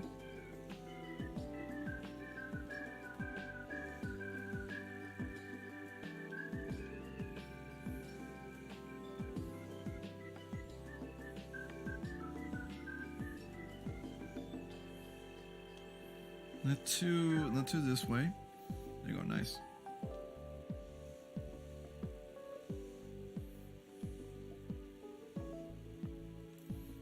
Nice, this looks great. Alright, so my plan is we gotta do the same thing as the other parts. You know how we started from the bottom and then we work our way up. We want to start out a little bit dark, but we still want to work our way towards up, pretty much is what I'm trying to say.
There we go. Sorry, I'm just talking on Discord. I do have a personal friend that's going to work right now, and she's gonna be going solo with this shift, and I'm just like a little bit concerned. But the thing is, though, I just hope that they're doing great, and I do hope that things can go easy for them. So that's part of my concern, but I do wish them well as well. And the reason why I'm saying this is because it actually means so much to me, and this person, how do I say this? They're one of the reasons why I got into drawing as well, because they did such a great job with their own art that I thought, you know, like, man, this person's doing great. Like, I wonder if I can actually do the same thing as they're doing. Not in their style, but also trying to do my own style and be, you know, amazing, just like they are. And so I spent years and years mastering, trying to learn, drawing, sketching, doodling, textures, and other stuff. Knowing how the pen and pencil works, erasers, all the tools that you need to draw and everything else. I spent years on that until recently that I got myself a tablet. Last year, actually. Last year, that's when I got my tablet. And I think it's going to be 1 year since I got this tablet too. And so that's what I think. I moved on to digital art recently, because doing things on paper is a little bit difficult. It's a little bit complex, and it's a little bit unforgiving to do it, because when you draw on pencil, you can erase all you want, but the stains, the marks, the graphite will not only stick to your hand, but it'll stick to your drawing as well. And it's a little bit painful to see, graphite, smudges, and then everything else everywhere in between. And so that's why I kind of move on to digital art, because digital art not only is very forgiving, but digital art is actually very fun. You get multiple tools to use with, multiple programs, and you can edit whatever you want. There's so many resources, and that's what I like the most about digital drawing, digital art overall, is that you're blessed to be forgiven by making so many mistakes. And you can actually share your drawings with the world. Whereas, you share with your mom, and then your drawing hopefully gets put on the fridge. I hope so. And so, yeah, that's pretty much why I move on to digital drawing, because I only also, back in high school, I worked on Photoshop, which is why I have Photoshop right here. Oh, wait, someone pinged me.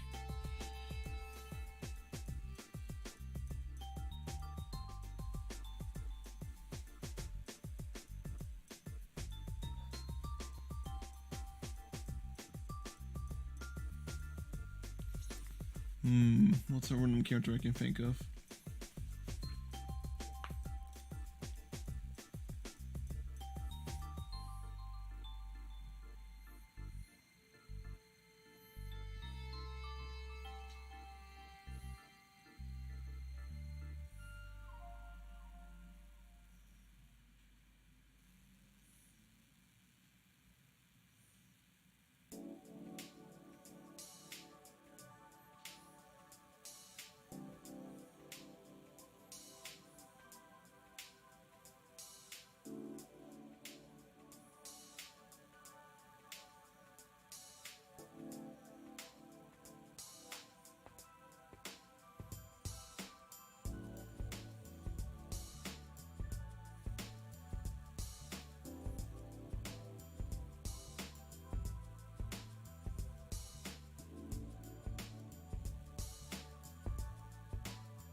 So you were talking about Discord earlier. I have a question. Have you thought of creating a Discord server for your fans? A Discord server for my fans? I thought about it, but at the same time, it's a little bit weird. I thought about it, but at the same time, it depends, because people can just randomly join your Discord and everything else, and I think, it's a little bit difficult. I mean, I could definitely create a Discord for my fans, yeah, but the thing is, though, I think I want to create I don't know, actually, because I do have a personal server on my own, actually, with the people that are my mods, not just with my audience members. I don't have, Discord server for my audience or anything else. I mean, yeah, you can get in touch with me through DMs if you want to, but, I think for me, I want to have a Discord server where I have friends, actually. People that I know, people that I talk to nearly every day or something. I want to do that, actually. That's what I want to do, and that's what I'm doing right now, because some of the people that I have with me are some of the most active people that are on the internet, actually. And so that's something I want to focus on. It's something that I want to enjoy, because I want an audience that constantly interact with one another, And I do want to maintain a peaceful community if I ever get to build one. And so, maybe I do want to create a Discord server for my fans. But I want to do that when I reach a certain milestone, though, because it's just going to be a couple of you guys and everything else. But, if, you do get to be regular people, if you guys are regularly visiting me and then we get along just fine, like some other people, and then I talk to the other people as well, like, like, what do you think of this person? Then, yeah, if they're cool, then if you're cool, that's what I'm trying to say. If you're very chill, like some of these guys are my mods or everything else, then yeah, I'll definitely invite some of you guys into my personal server, and then we can chat on from there. We just don't want any drama. We don't want to get into a fight or anything else. We want to click, we want to talk about stuff that we can relate to. We got people talking about Genshin Impact. We got anime people talking as well. We got waifu rolling. We got art as well. People sharing their own art that they made. And we do get on VC as well, because we know our voices. I get on the VC with Vari Kid actually when we collab. I also have some of my mods get on the VC and join me for stuff. And so, yeah. So to answer that question, and it's too long to read, I think I do. If I reach a certain milestone, I'll definitely create a Discord server if I reach a milestone. I think if I can do,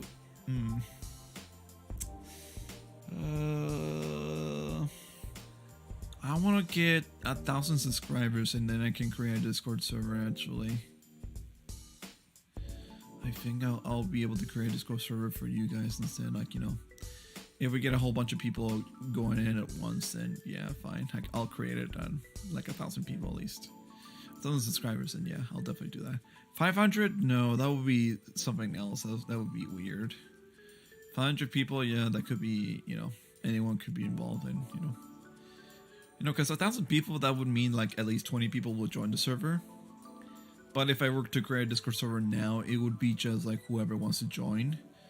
But then, I don't know. It's a lot of thinking, it's a lot of possibilities you gotta think about. So again, I do want to create a Discord server for you guys. You don't have to be my friend or anything else. You don't have to know each other thoroughly or anything else. But if you do end up becoming a regular, and if we do know each other, and we do click and interact, then yeah, I could probably invite some of you into my personal server. And again, all you need to do is just be cool, no drama, no fighting. If you don't like something, then just let me know, and then we'll try to keep the peace and everything else. But other than that, I like my friends. I like the people who I have on my Discord server. I like them all. I love them to death. It's amazing. It's amazing who some of these people are. Seriously, I can tell you stories about them. Like, for example, Tyler. Tyler is an amazing person. He's an Assassin's Creed fan, an Ace Combat 7 person too, an Ace Combat in general fan, and he knows his story. He knows his stuff. He knows his Greek mythology. He knows a whole bunch of stuff that I don't. He brings up fascinating facts and stuff. History is his forte and stuff.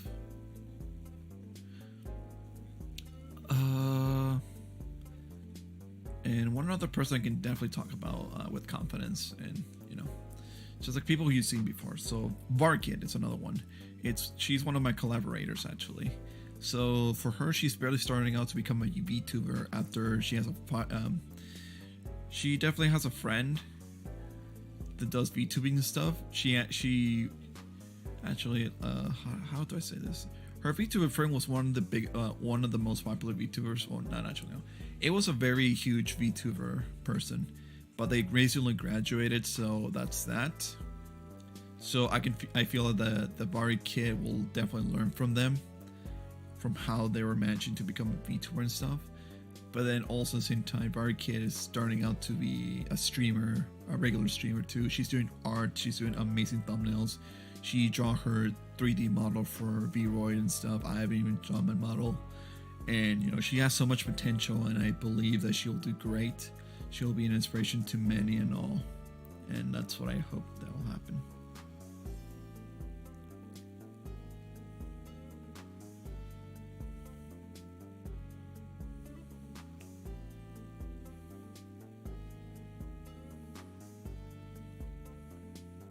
So yeah, that's literally how I get along so well with people. I mean, or how can I say this? It's weird to say this. That's the kind of level that I want to be friends with people. That's kind of that's a level at least. You know, I don't want to have a polyamic, or I don't know what kind of friendship is that, but you know, like if I were to be friends with one of you guys, I gotta at least know that I'm able to talk great about you, or you know, think about like, you know, what's a thing I can say. Like I remember one of my regulars actually. His name is Whispering Wind, and let me see. This person reminds me a little bit like my friend Aegis, who again I can talk in great details about him. I'll give you just a rundown. Is that Aegis is an amazing person. He is going through college or uni or whatever you want to call it. He's going through education, and he doesn't have time to stream as much. But he has streamed before, and he's an amazing person. He actually draws too. I'm actually surprised that he actually draws. He draws well too. Actually, he doesn't draw as good as Vari, but he definitely draws as good as I do actually. And he's a very loyal companion to have. He's very caring. He's very easygoing. He goes with the flow. So like Whispering Wind, he's also easy and goes with the flow as well. And he reacts accordingly, you know, kind of like Aegis does. Like he's like, oh my god, like he reacts to something more, but he apologizes for saying some screwed up stuff. And I feel like I can almost confidently talk about this person. So they're not my friend on Discord just yet, but they're getting there. So again, if I get to know you a little bit better, then I'll consider inviting you to the thing. But other than that, again, going back in the circle, I'll definitely make a Discord server for you guys once I reach 1,000 subscribers. That'll be a promise. Like, I know I'm able to get viral from this. I know I'm able to get a lot of subscribers in 1 or 2 videos or so. Like, I think I can do that. Or not, actually. I don't know. I just gotta find a way to infiltrate the algorithm. And I want to do that. I want to be part of the algorithm, too. That's what I want to do. I want the algorithm to pick me up and then just boost me to monetization actually, because you need to have 1,000 subscribers to be monetized, and you need to have another amount of hours watched in total. So that's what I want to do. So yeah, that's what I want to do for a Discord server. For now though, I'll stick with my posting on Twitter. I don't post on Instagram as much because I don't go to it as much. It's a little bit of a hassle to make connections through Instagram. The hashtags are no longer worth it. It's all about YouTube Reel. Not YouTube Reels or Shorts. It's all about Instagram Reels and stuff. And I don't know if I'm able to make Reels, but I could try. I'll just need to get some more editing video experience and stuff, so that way I can, you know, post out shorts and stuff and see if I can infiltrate the algorithm in that way. But yeah, that's the thing.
Sorry.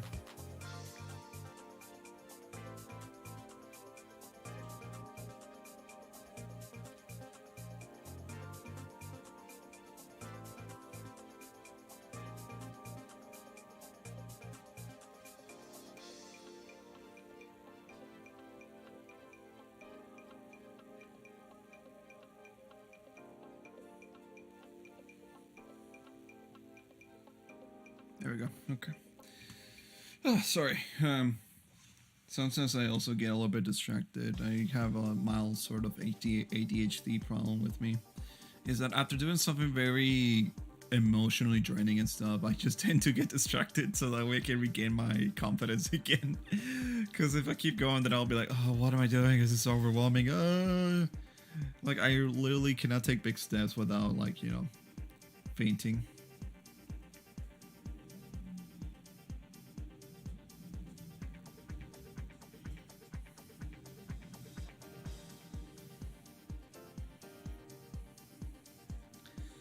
That's what I get. Anyway, so back to the wings. After all of that ranting.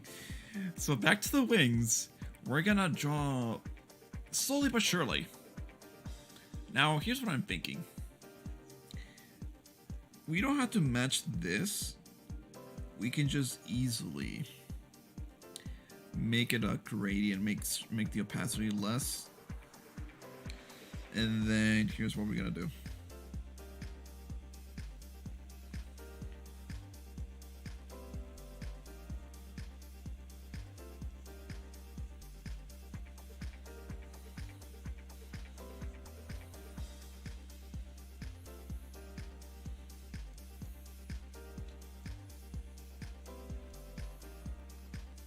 Okay, so I found the first problem. So it's a little bit too dark, and here's what I want to do. I want to have a transition going, so it goes from light all the way to, like, you know, hold on, let me just do that. From light all the way to drastically going dark. So you see the little tone right here? You see how it starts out like that? So it goes like little, like barely visible, slightly visible, and then, you know, visible, dark, and then darkest. I want to do it like that. That's why I changed the opacity to a quarter at a time. So what I want to do is increase the brush size. Go crazy with the brush itself. Actually, not too crazy. Here. Okay. Increase the brush size.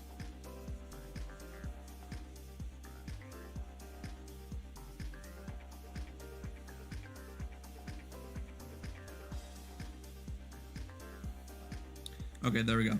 And then from there on, we can then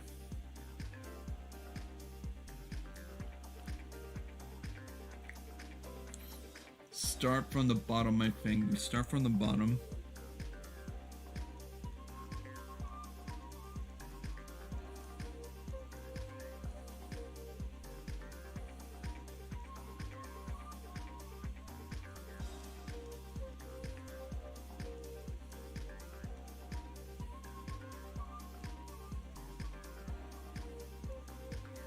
So it's a little bit visible now. It's already darkened.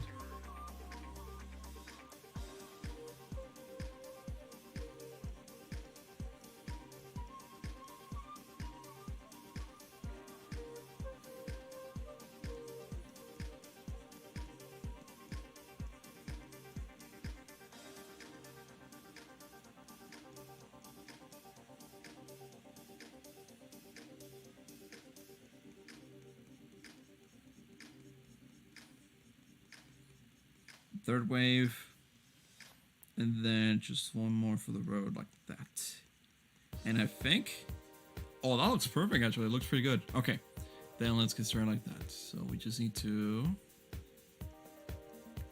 go like that, and then do another drawing like that. And I should mix that one, and then let's just do one more time. Nice. Okay, so we know what to do. Oh, my bad. Force of habit.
Sorry. Again with the ADHD thing. Someone actually pinged me on Discord, so that's why I kind of need to respond. Okay, so going back, stroke a little bit, and then stroke more. There we go, nice. Okay. And then again, from here to the bottom, stroke again, and then only stroke once, go right here. And then we have a nice little open. Nice, okay. And then, you know,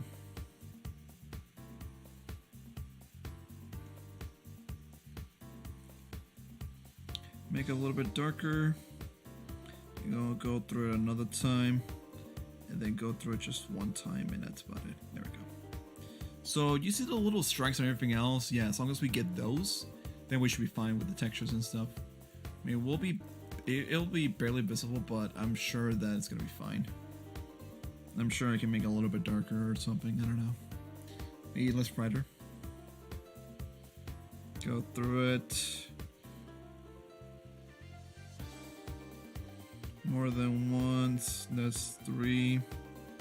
And that's 4. 1, 2, and then 1. Okay, last but not least, this one.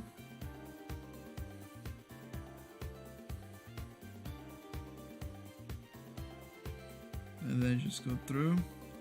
And 1 and 2 and just once. And then if you want to add a little less color, since it's blending a little bit with the little marks, I'm just gonna redo the whole tail again and redo the whole like tail feathers and stuff, like the lines that you see here.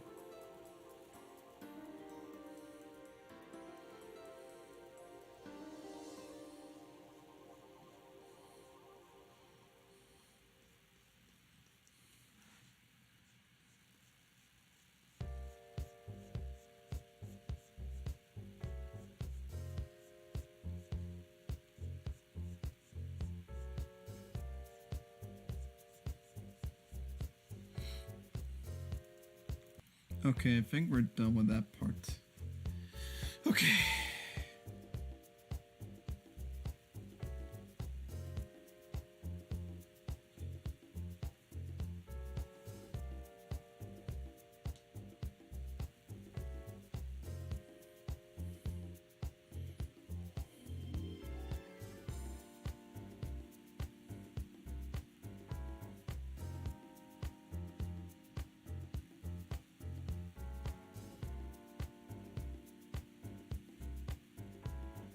The fuck?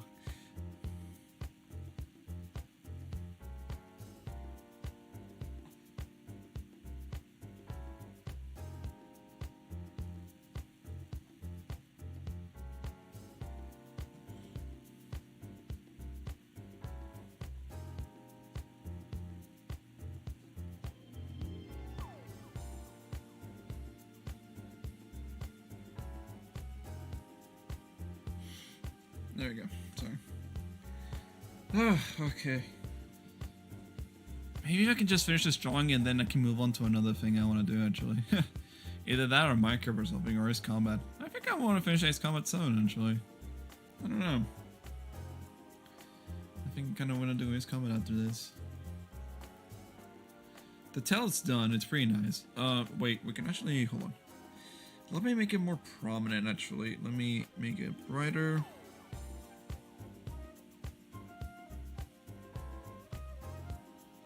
Actually, let me delete that part. Yeah, that's fine. Select filter and then that's it.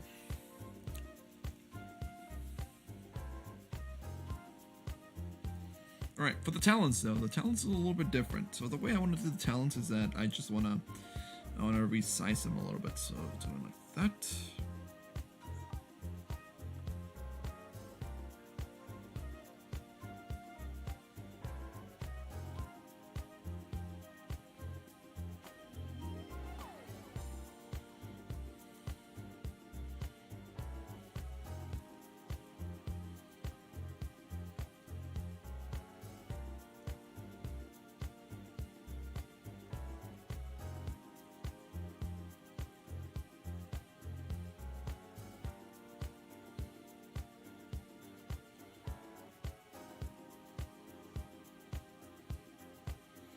Okay.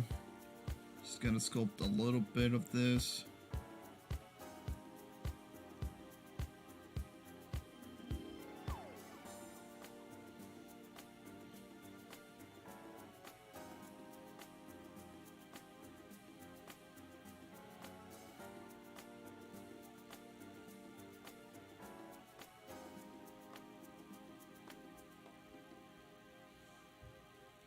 There we go, and then we also wanna make it a little bit slender, the little legs. There we go, nice. Okay. So for the talons, the way we want to texture them, or the way I would do it, is that we decide to use the shoot, I forgot the name of it. The magic wand tool, which is selects all single color things. So we want to, how can I say this? We want to first and foremost see where we're missing. Oh, right here. There you go. We want to get the texture just right, and I don't know how to do kind of skin reptile-ish texture, but I think I got an idea. I'm gonna go feather strokes. I'm gonna decrease the size of the brush. Make it a little bit less colorful.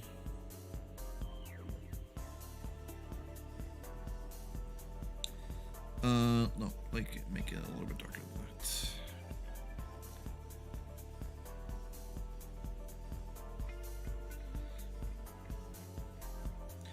And then I just kind of want to do like that actually. Hang on.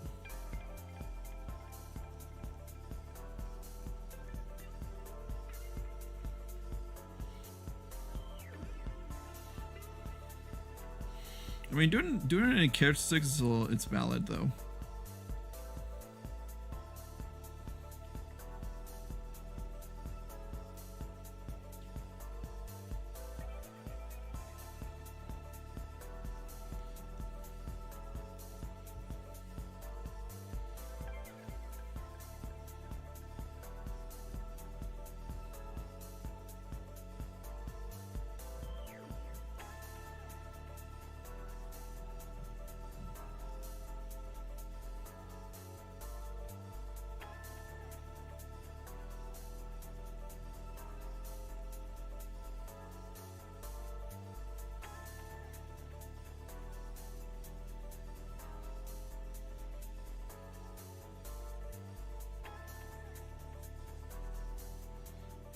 A little bit darker on that side.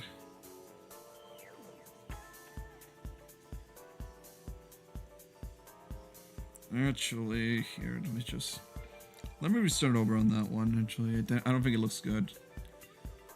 It's a little bit discouraging, but I can do this. Oops, sorry. So that didn't work. So let's move on to the next one. Actually, let's move on to, actually no, but like this. There we go. Okay, how are we gonna do this? I need to distract myself a little bit more. What, for real?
Wait a minute, this is lyrics? Oh no.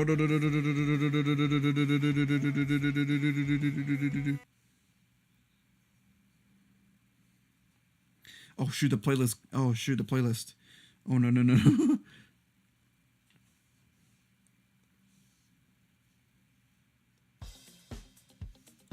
Okay, that means that the playlist didn't.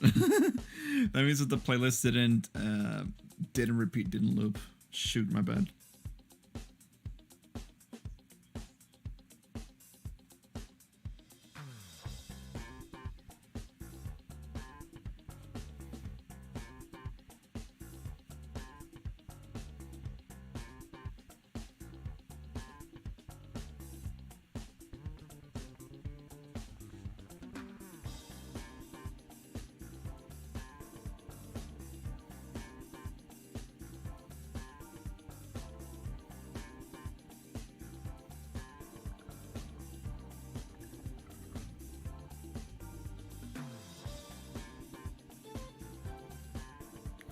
Okay.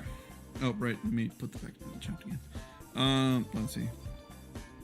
How would I go about doing this? And usually I don't. I do actually. So what I would do is just. What's this one? Okay. You know, draw a little bit of the. Oopsie. Try to figure out what texture works best. So here, let me just. A little bit brighter than that. That works actually.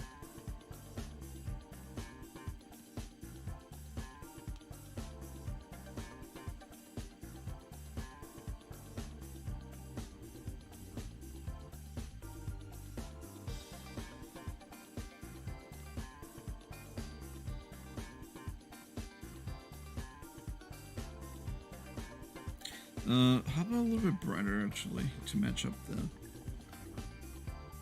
feet.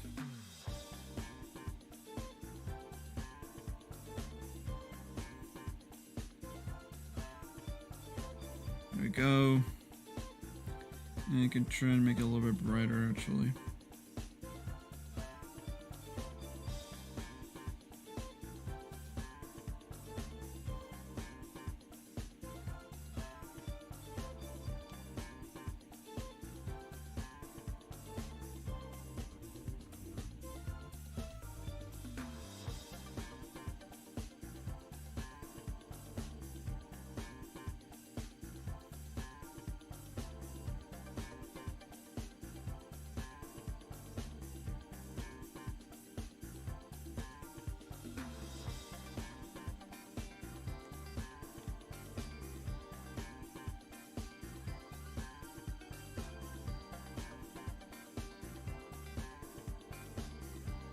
So it just create a little bit of shadows from one side to the other, right about here.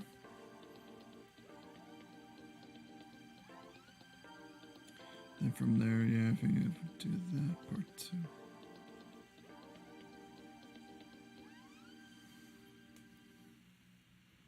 Select and yeah, that's not gonna fly. So we're gonna use the eraser tool.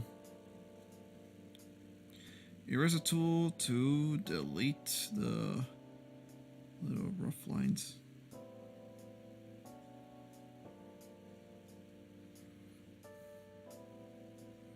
It's a way to make it less pixely.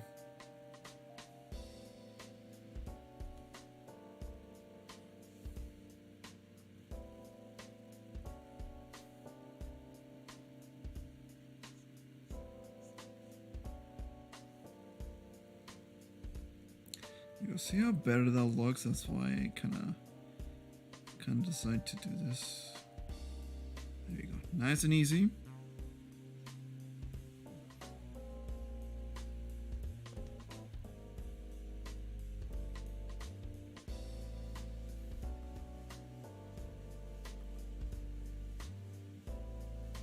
There you go. Nice and good. Now let's delete some of those pixels here. Slightly too much. Let's see, slightly here.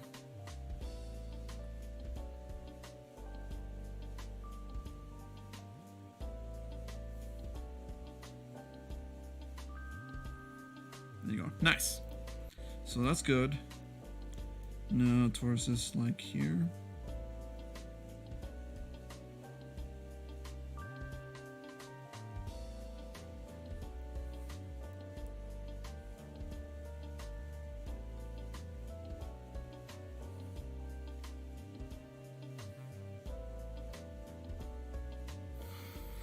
I'm holding my breath just every time I do this. It's hard to do so. There we go, nice. Get it nice and simple like that.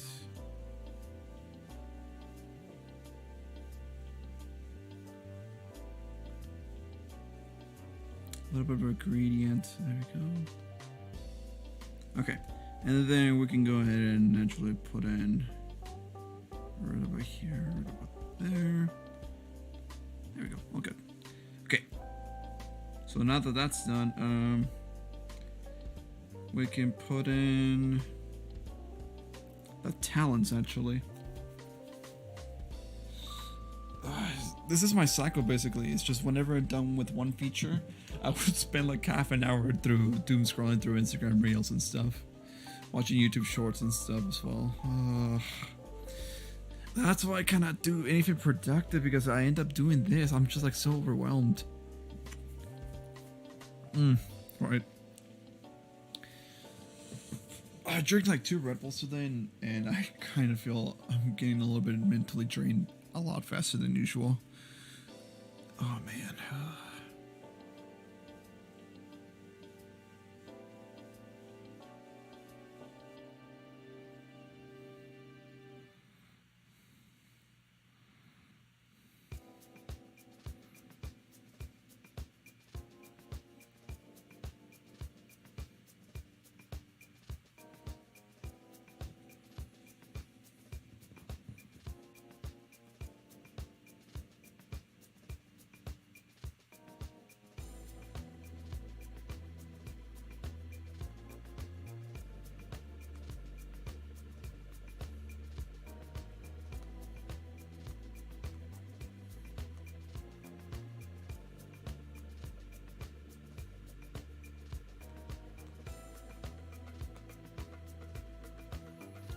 Anyways, okay.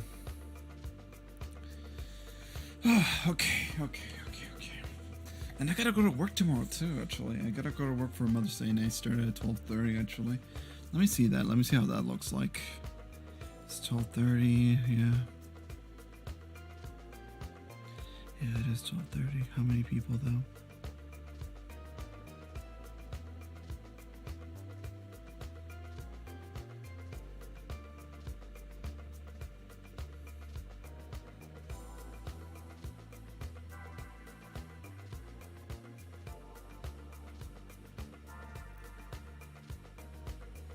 Ooh, awesome. I get to be one of the openers. 2 o'clock will be this person.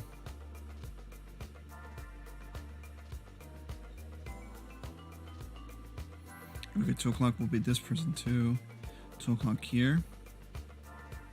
This person 3:30. This other person 3:30. And then 4:30, 4:30, and 4:35. Wow, they really had to screw that guy over. He doesn't work? Oof. Okay.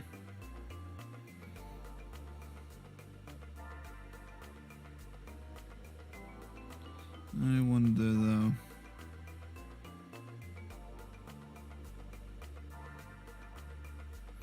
One, 2, 3, 4, 5, 6, 7, 8, 9, 10, 11, 12. Okay, I see.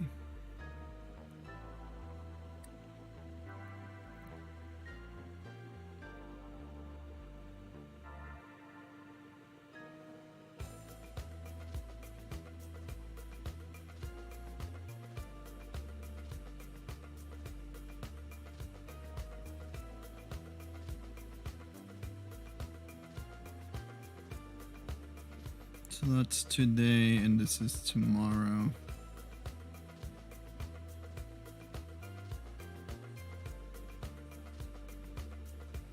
Interesting. Okay.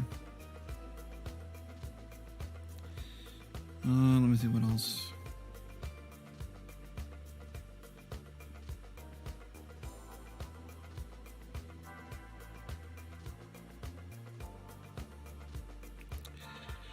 Okay. Sorry. It's so difficult, but we can do this. Come on. We just gotta keep going. Okay. So for the talents, we need to match the color of the nose, which the color of the nose, it's a grayish. It's a little bit of a dark grayish color. And so according to the outline that we did actually, this is what the outline looks like of the bird right here. So we want sharp talons, I believe. Sharp claws. So here we go. We would go underneath. Underneath the feet, actually. So that's what we need to do. So we need the actual brush that it's solid.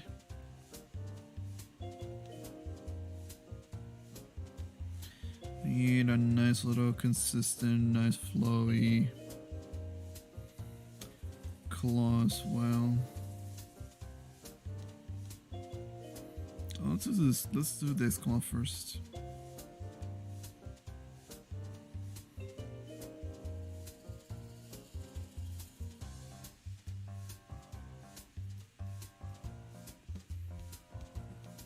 Actually, here, let's do that one.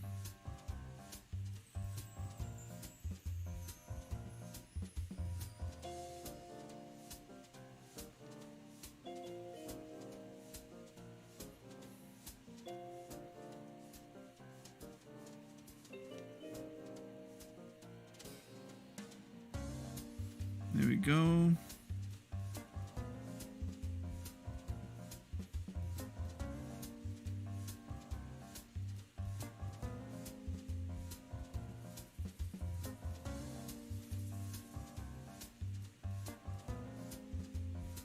Nice. Okay.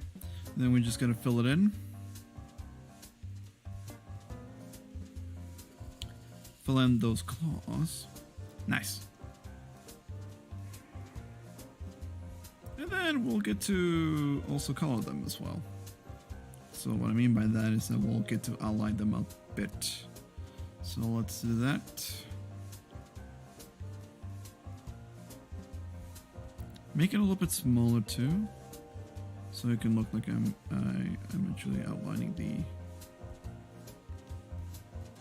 the thing.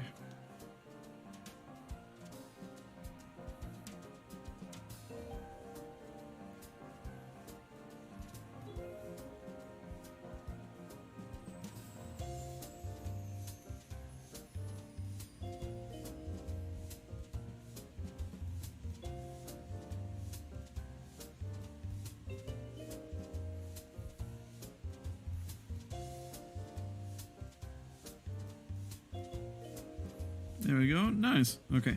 Now we just need to add a teensy little bit of highlight. I'm not good with highlights, but I'm trying my best here. Like so.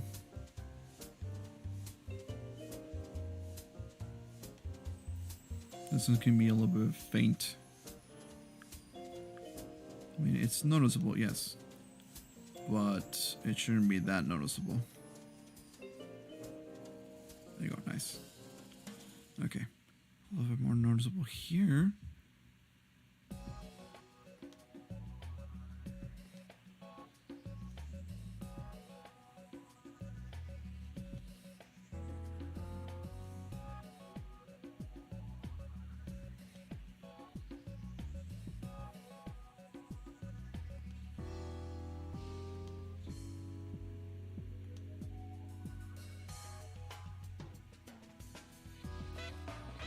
There we go. Talents are looking splendid. Oh, okay, we got this. So talents are looking pretty good. The beak could use a little more caring, so let's work on those.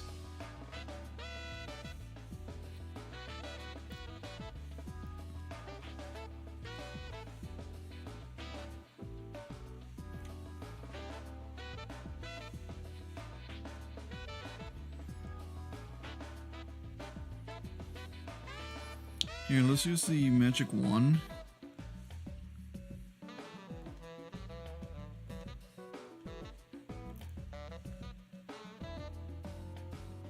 Let's control. There we go. Okay, so that was there naturally. Okay.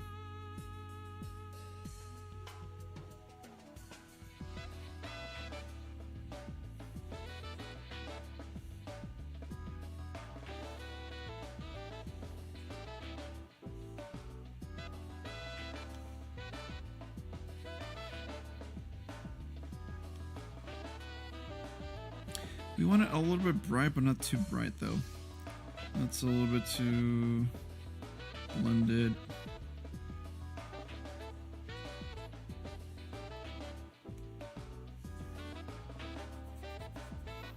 Alright, now let's copy that color a little bit. Let's draw it over. Actually, no, wait. Let's not do that kind of gradient. Let's do it like that.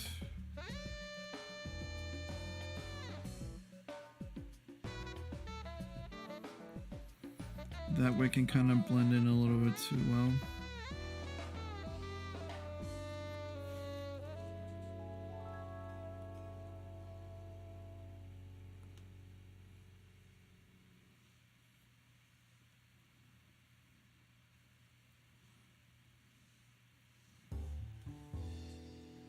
Okay, we're just gonna erase some part of it, so here. But let's make it a little bit sharper on the beak, actually. So here. We do this part, we're gonna do this part here.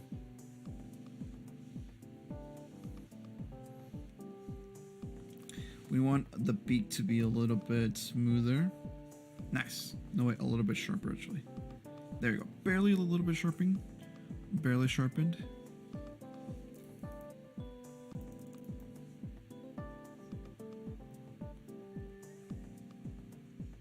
There we go. Nice. Okay. Moving on to that.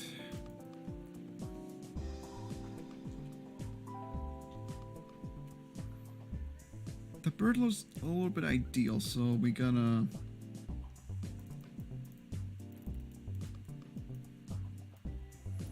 Okay, so for the rest of this, we gotta just work with like constantly drawing feathers. So we're gonna have to blend a little bit. We're gonna have to use color. We're gonna have to do the tool dipping and just go to town to that. Not at 30, but 12 could be. Or maybe 6, maybe.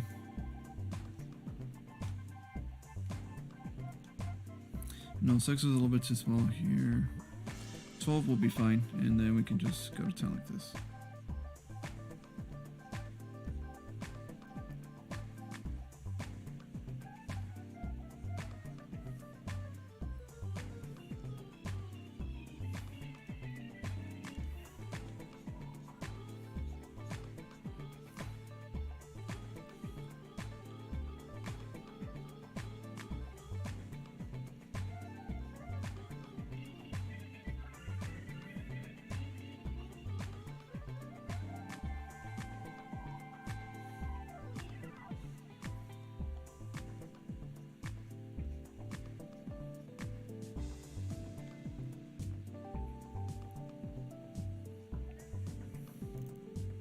It's looking nice, actually.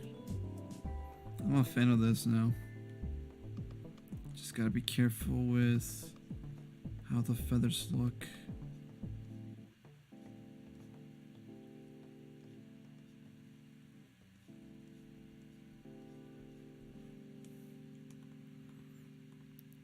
Less bigger lines than that. Let's make it nice and curved.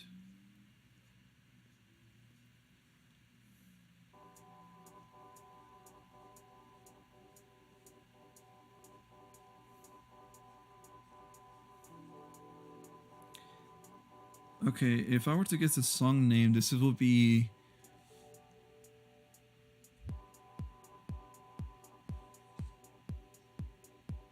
Sunset Haze or Hotel Suite. Let me see. Oh, Sweet Dreams. Never mind. I was close, but it's Sweet Dreams. Yeah.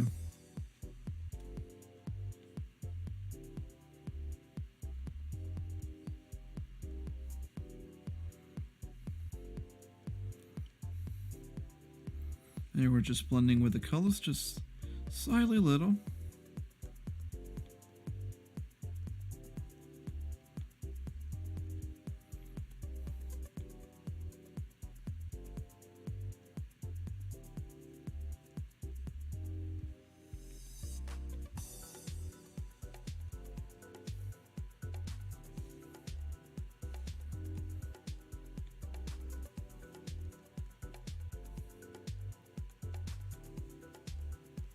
Okay, I think I know what to do for the leg actually. Because it's overlapping, this is overlapping, it's gonna blend in too well for me. So we don't want to have that happen.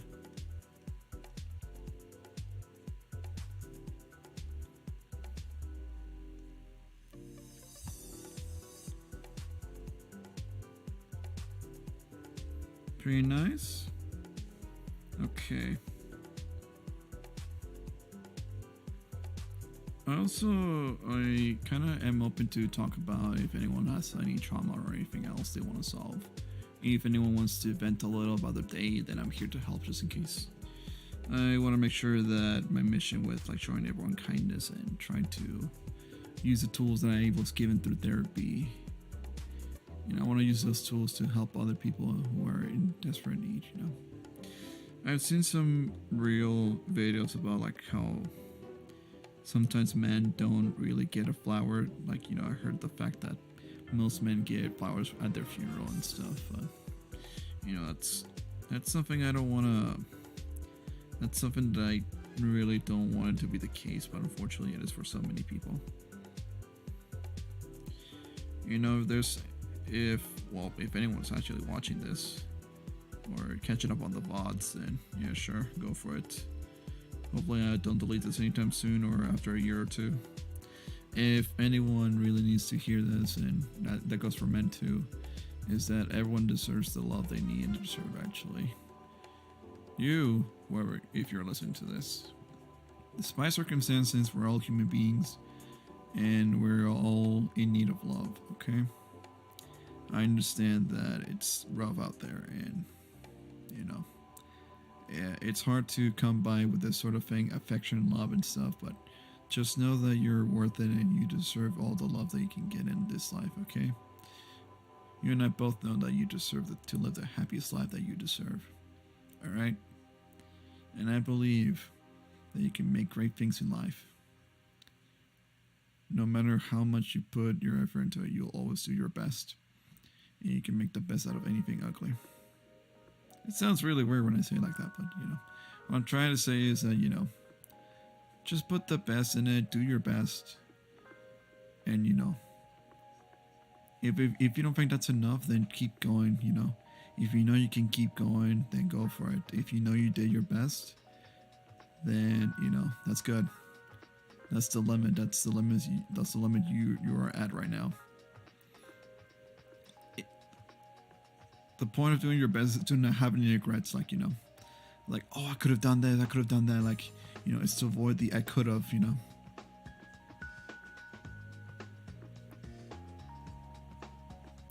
So that is when you do your best.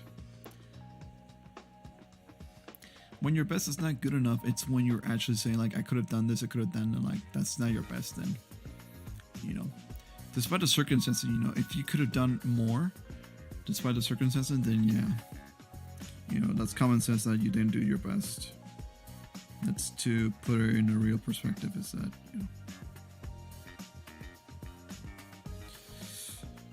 you know, something. I don't know what I'm saying anymore. The point is, I just want you guys to be happy, okay? It's hard. It's a hard life out there. We've been through so much throughout the years, ever since 2008 and stuff, so, yeah. Hey, I guess, how are you, man? It's good to see you. Oh, speaking of the men I was talking about, the guy who I can literally tell, like, stories about. Literally, one of the greatest people that I've met in the internet, seriously. like I said earlier. Oh, hey, yeah. Hey, Kenny. Okay, and you're here the whole time? Oh, my. I didn't know. So, yeah. You know, you guys are always doing your best, and, you know, you don't often hear this enough, but you do deserve love in life. From the right person as well, actually. So just keep it up, guys. You guys are kings. You're kings in my eyes.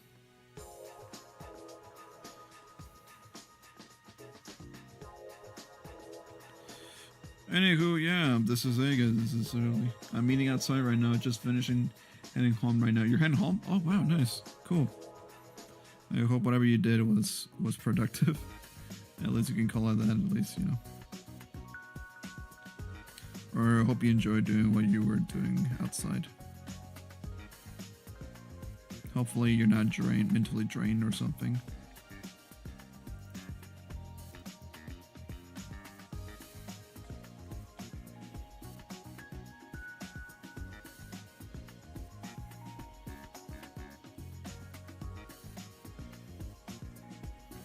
But like I said before, this guy Agus, man, let me tell you, man, he's a jolly good friend. He's awesome. He's literally amazing. He's like the type of guy that I do enjoy clacking my crabby claws outside. See? Even though his name is Agus, we call him Crabgus because he made a joke about coming out from an egg. So previously he was named Agus, and so he became a crab apparently. And so I went with the name Crabgus, and it snowballed all the way into like literally calling him a crab for a father and stuff. It's like Octodad, but instead of octopus is a crab. So, like I said, this guy is very easygoing. He's amazing for that. He's loyal. He's amazing. He's full of great advice, and he's a guy that you can actually relate to on a good way too. It's like he has the same problems like you do as well. He's one of those guys that you're not alone fighting this life, you know. You know, some people actually do think that they're alone fighting life themselves and stuff, like they're taking on the world on their own. But when you meet at someone like Agus right here, you tend to realize like you're not actually alone, and that you actually have someone who's going nearly to similar stuff that you're going through. So it's a blessing to have another insane person. So yeah, if you can find someone like that, kind of like what Agus is, then buddy, your days are gonna get better. You know, you don't need some kind of girlfriend or boyfriend or significant other, although it'll be great if you did actually, someone to love dearly. Because yes, friendship is full of platonic love and everything else, but you know, depending on the person, you can actually, you know, hug them and stuff. You know, you know, all that good freaking kissing, whatever thing. Unless you find friends with benefits, then that's a whole other story. But I don't have any experience on that. Anyways, yeah. These kinds of people, man, they're awesome. I love them to death. They're amazing. And I said this another day, actually. I said this during a Gartic Phone and Jackbox session at the end towards the stream. I was upset that someone actually came talking smack and everything else. And I pointed out that we're also messing with one of my friends. And so I'm like, you know, if anyone comes at you for no reason, I will not hesitate to just lash out so much on them, even with broken English, because they're really good friends. They're good human beings, and they don't deserve this kind of disrespect. Honestly, we're trying to make it. We're all fragile inside, no matter how hard or stoic we are. We're very just inches away from just like, you know, crying ourselves to sleep and stuff. It's difficult. We're going through so many things and everything else all at once. So again, I literally just vow to just, you know, defend my friends and just, you know, defend them whenever I can, if possible as well. So having people like Tyler, Agus, Q, and all the other people I have in real life is such a blessing for me. It really is, seriously. I really cannot thank them enough. And I just do my best to support them in any way I can, and it's, you know, I don't feel like I owed them anything. I feel like we're actually having a mutual beneficial friendship amongst ourselves. So, you know, it's not one-sided, it's actually mutually beneficial to both of us to have each other. So that's the kind of friendship I aim to have. And if it's one-sided and I don't feel good about it, then yeah, no. I really cannot please a person that can't be pleased or isn't satisfied with who I am and stuff, or what I do for them. So that's why you should probably get a friend who you can actually mutually benefit from. You know, you gotta bring something to the table. It's not just like, you know, all about you and you and you and stuff. You gotta actually do stuff for people too, in order to have them like you, and that's what I aim for too, to help out as many people as I can, help them out as well, and not necessarily become friends, but to actually show them kindness in this world, have restoring their faith in humanity, which is something I aim to do. Actually, I've seen so many videos of people doing kind acts and everything else. Some people do record it in secret, and they really don't want to tell them like what they did or anything. They don't brag about their good deeds or anything else, you know. Even if you do good deeds, it'll definitely go noticed. Not only by other people, but, you know, even though they may not know who you are or anything else, you'll definitely feel that you actually did something. You made a difference in this world, and, you know, you could take that positivity and apply it to someone else, show them kindness, and then they'll follow along, and then, you know, we have a better world to live in. As far away as that idea is for now, but still, it's worth a shot, you know. But don't take kindness for weakness, though. You're no pushover. You gotta stand up for yourself. You gotta understand that you're also human. We're all human in this world. You cannot just let yourself get pushed over by some other people. Like I said, if you have a friend and the friendship is only one-sided, don't get pushed around. Just avoid them. Just be kind about it and just say like, I'm sorry, but I don't think it's gonna work out, but I do hope that you find a friend that's suitable for you, honestly. Okay, I'm sorry about that, but I wish you the best of luck, and I wish you had the happiest life that you deserve, and, you know, just get it over with and move on. Because at the end of the day, it's you who's trying to live a happy life. And so that's why, you know, you should avoid people like that.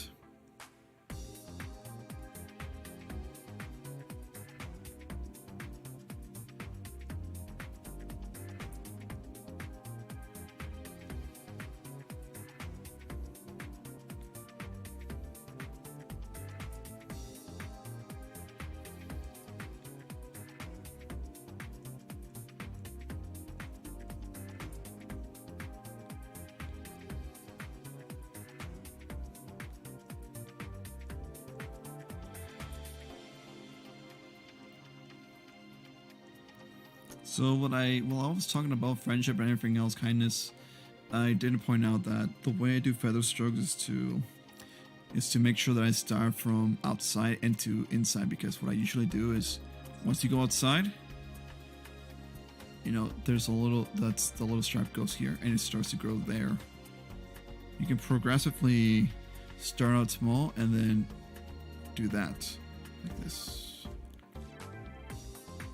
Because instead of consistently going, then yeah, you gotta do it like this. See how this part is very thin and then this part gets very thick? That's why I kind of like want to jab the feather, the little fur, into the bird. That's why. Also, funny enough, this song is called Like a Bird, so how fitting. It happens to be one of my favorite Gran Turismo 5 songs, actually.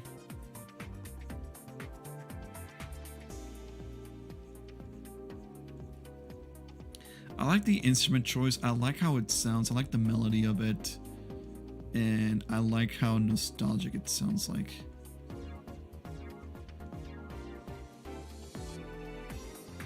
this part hits so well.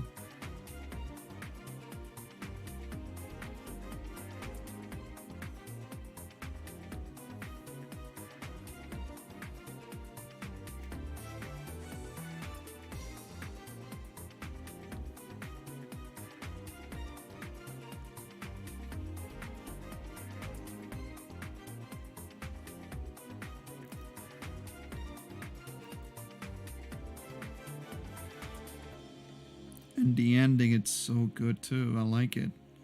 I like how it transitions. I like how the song is, the instrument choice, and how it plays out. I'm not good with music, so I don't know how to say the notes or the transition or how it's played. I haven't taken any music courses or anything else. If I was able to learn how to make music, I would definitely make my own theme song and anything else, honestly. It would be something very upbeat, something very catchy too. Something like, what's a song that's very catchy? Not Despacito, no, that one. What's another catchy song? Kind of like this, actually. Buff Kingfisher? Yes. Buff Kingfisher, yeah.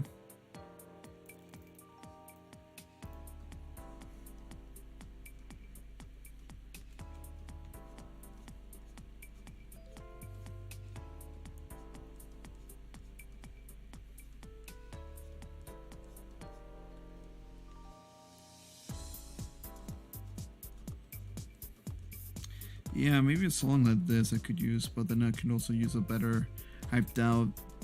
Damn. I cannot play funk music because, copyright and stuff, so, we're just gonna enjoy ourselves a little nice, underwhelming soundtrack to just draw a buff ass bird to.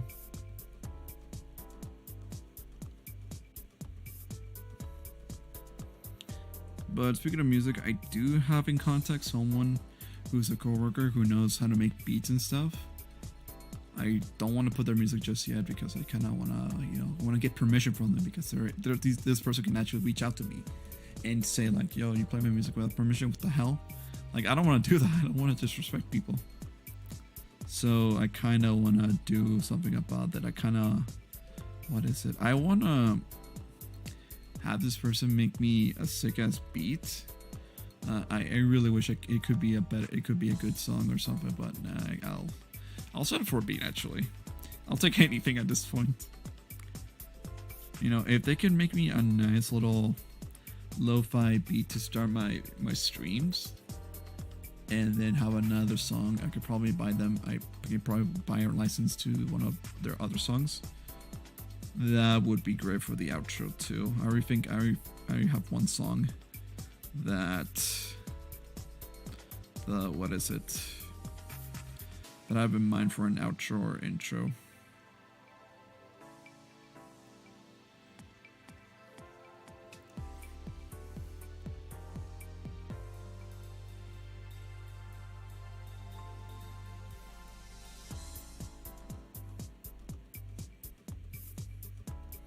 As we get a little bit higher, we cannot have too many rough feathers. We need to keep a nice consistency as well, but not too wild, like having a line coming out here or noticeable lines here. We gotta keep it nice and subtle, but then also noticeably, texture as well. Kind of like this as well. So that's what I am about. Anyways, I don't want to go all the way up here though. Hold on.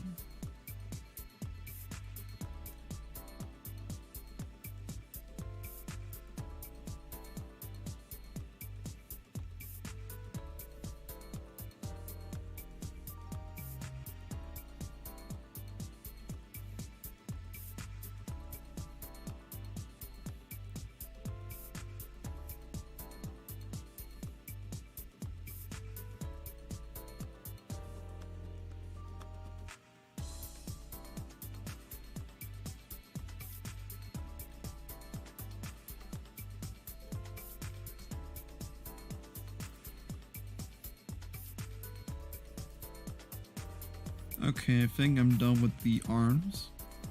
And I'm just gonna work on those legs right here. This chicken bird eggs. Same thing for the wings as well. We gotta make sure that,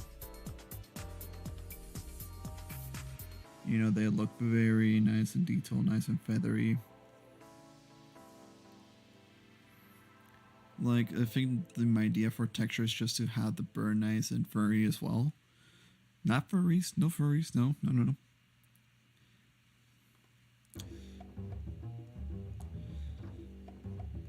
I'm not against furries, but I really am not a fan of their lifestyle, so please don't assume I'm a furry. Don't offer me to be a furry. I do not want. I love animals, but I don't love them that much.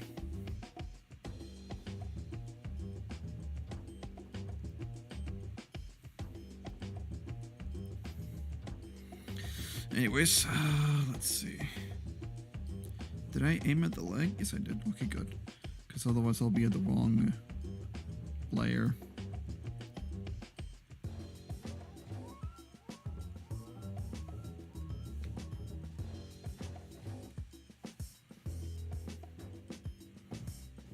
Okay, what's this?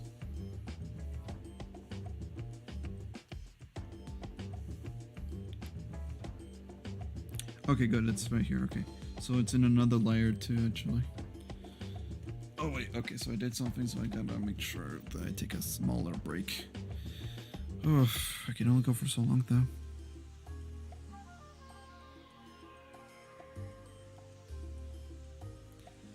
Why should you have a cat? Oh, that's adorable.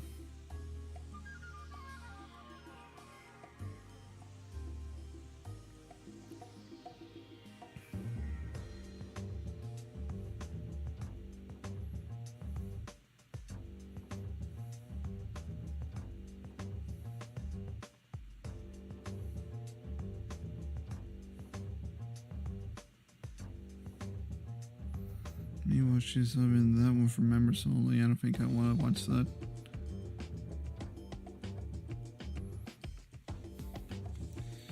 The VTuber that I follow and watch is doing a members only stream. I am subscribed to their membership, but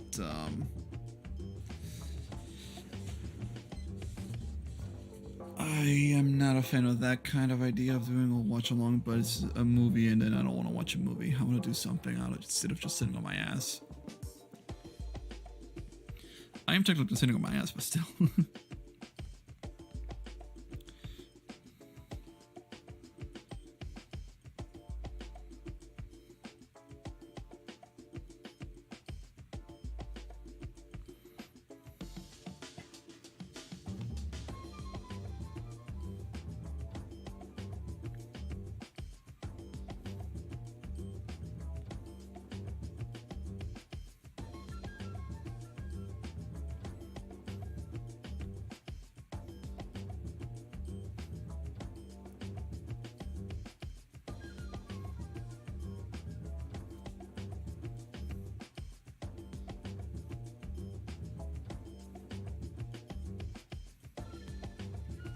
Shoot. Okay.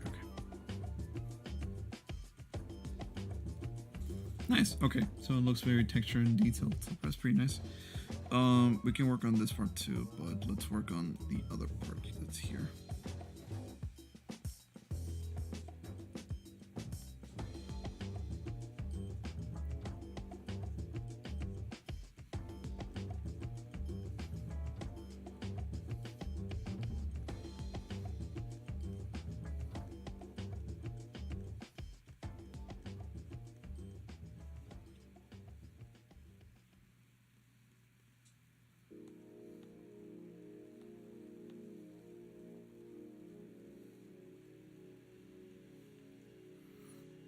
I do have something else I can show you.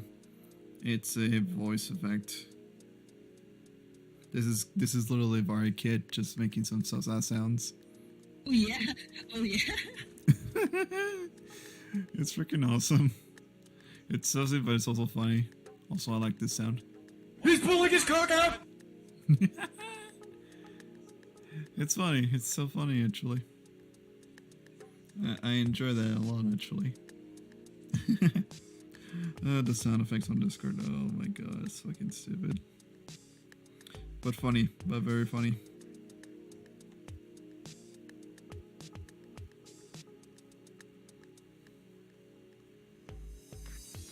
Whoops, I'm in a big line.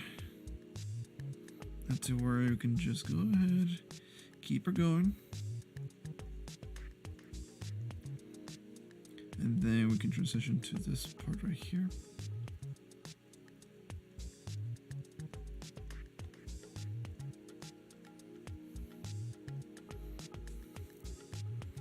Alright, cool.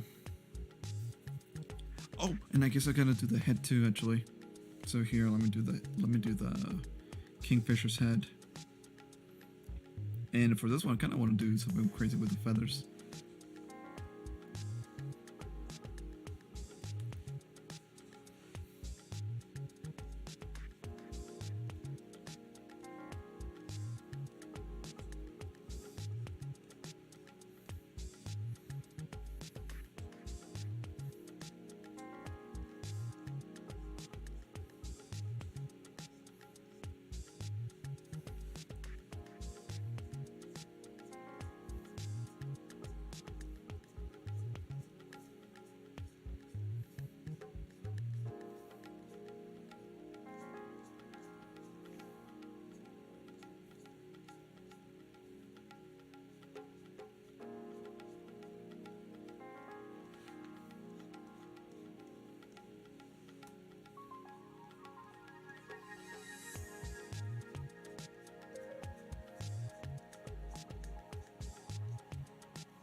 Based on the amount of activity I'm seeing on Discord, I'm gonna guess someone is woken up.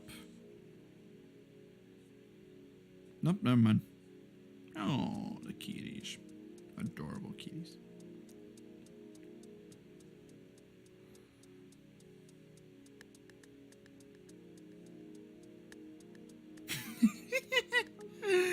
Oh god.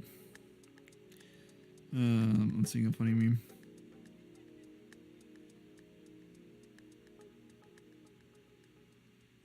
Oh, Jesus Christ.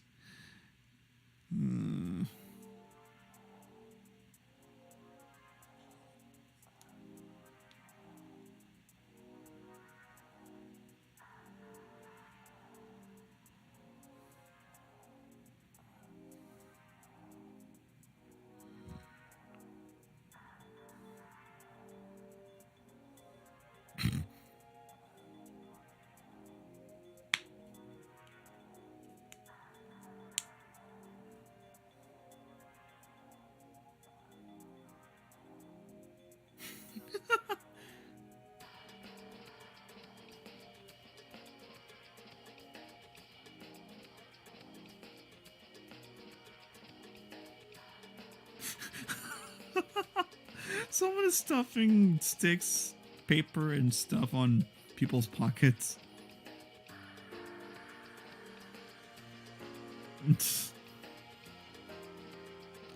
Oh, that's funny. Okay, sorry. Sorry, I kind of like getting distracted by media. All right, so there's another. We're missing a bunch of details. Actually, it's fun as odd as it sounds. We're missing so many details. The feather's fine. It looks fine to me, but it's missing something else. It's right. We're supposed to do this part right here. I don't think we can. We don't have to make it too furry though.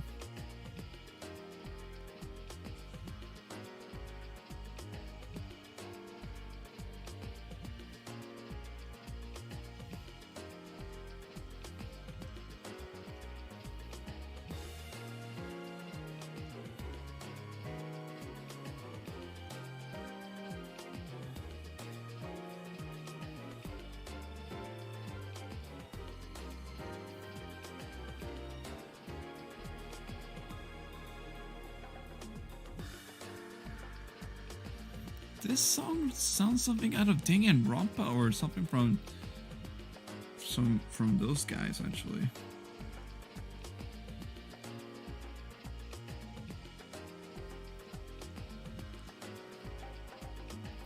I never played Danganronpa, but you know what I did? I definitely voice acted a little bit for not in the actual game.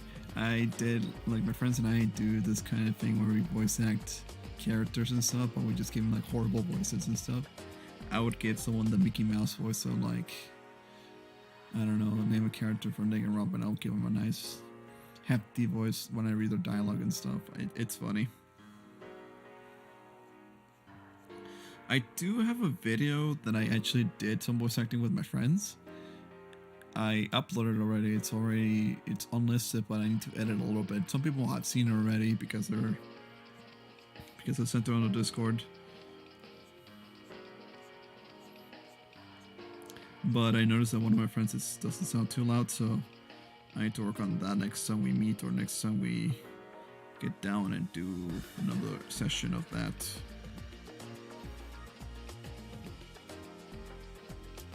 One of my voices was literally just me putting my tongue on my inner right cheek and just having a high-pitched voice like, "Hey guys, what's up? Oh, don't mind me, I'm just running around."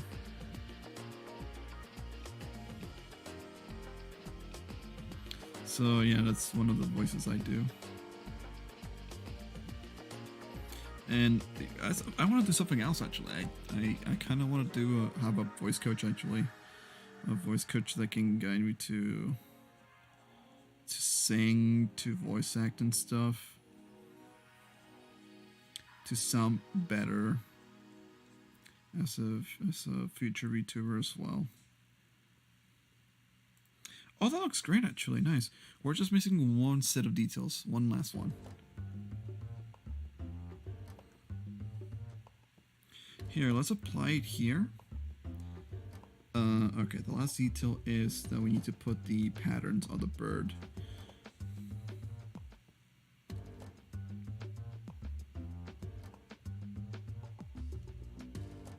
There you go.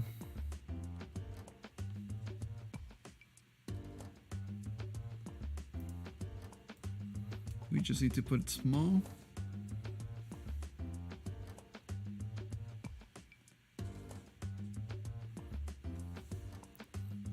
A little bit compact, and then, oh, not like that. Then that's not what I was going for. Not this one, is it? Oh, it is. Okay, cool. Okay. Those are too big actually. Let me just do that.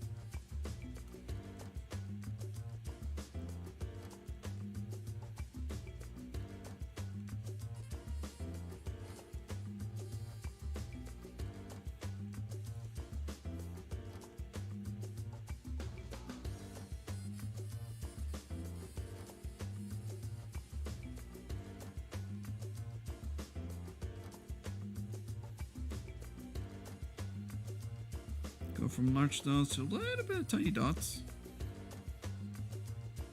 on the wings. Make it unpredictable.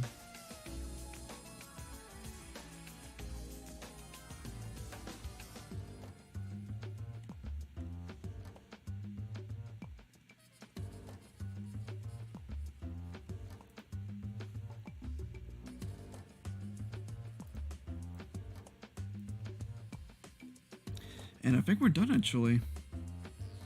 How does that look? Fantastic.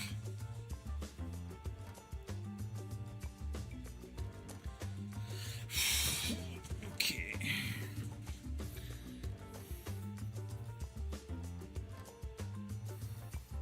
thought for something else actually. Here, let me save this. Quick export and let's talk about the name for this guy. Oh, let me move the microphone a little bit closer. Higher actually. There we go. I just gotta move the boomstick a little bit. There we go. Okay.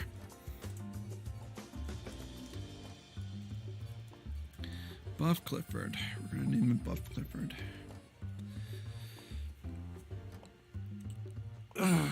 Okay.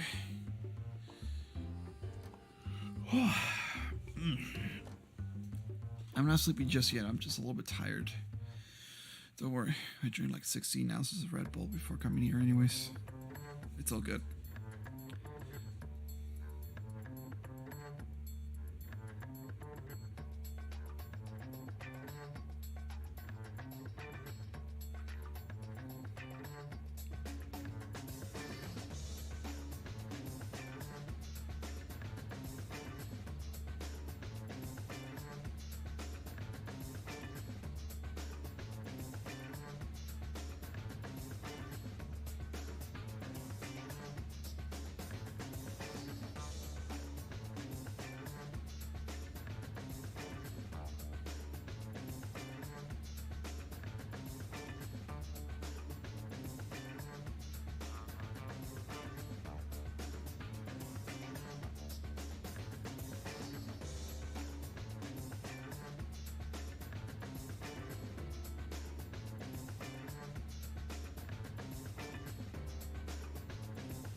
This sounds like an awful idea. So someone said, what if you wanted to go to sleep, but it's the 4th of July every night? And for those who are not familiar with the 4th of July in different countries, the 4th of July is the Declaration of Independence, pretty much. And usually it's celebrated with fireworks and whatnot, all the good stuff that America has to offer once a year. But the thing is, the fireworks are at night, so if you're trying to go to sleep,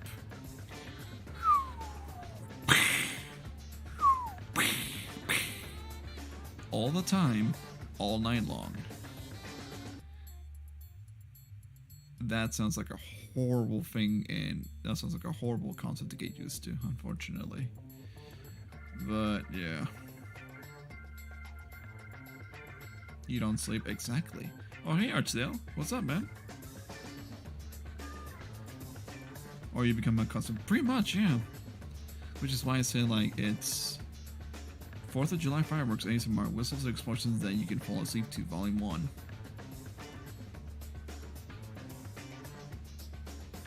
Which is awesome. Awful, awful, awful, awful. Anyways, yeah, this is Buff Dan.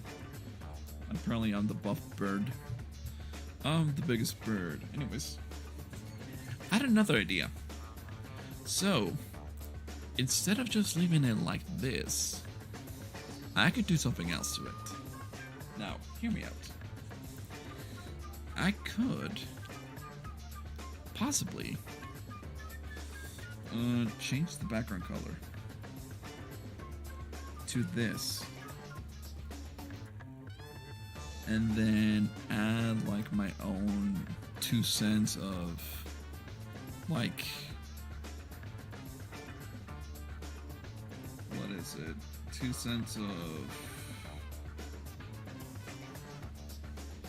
of like, you know, actually sketching out, like doing a line drawing or drawing over the bird. Starts with the letter B. It's Buff Clifford, Buff Clifford, Buff Clifford. Where is it, Buff Clifford? Oh shoot. Where is it? I accidentally have Clifford's colors. Okay, let's save it again. Hey man, hi Archdale, how are you, man? Export. Let me name it again. Buff Clifford PNG, replace it, yes. Yes, replace it. Yes, save it. Okay. Let me see. Skip buff Clifford in there, and let's see. There it is. Just buff Clifford itself. And let's rasterize the image. Rasterize, and then...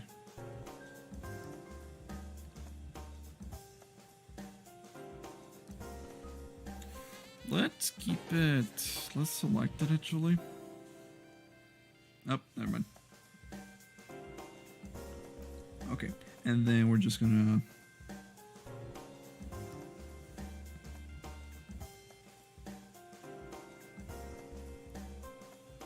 let's see, how does that look? Yeah, it looks expected.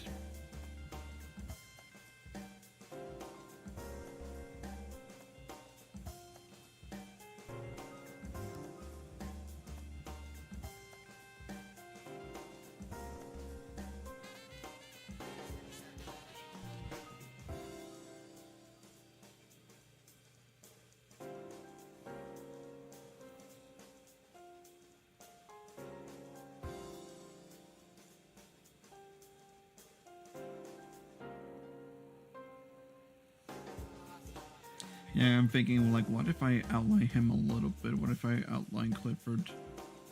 Just a smidge.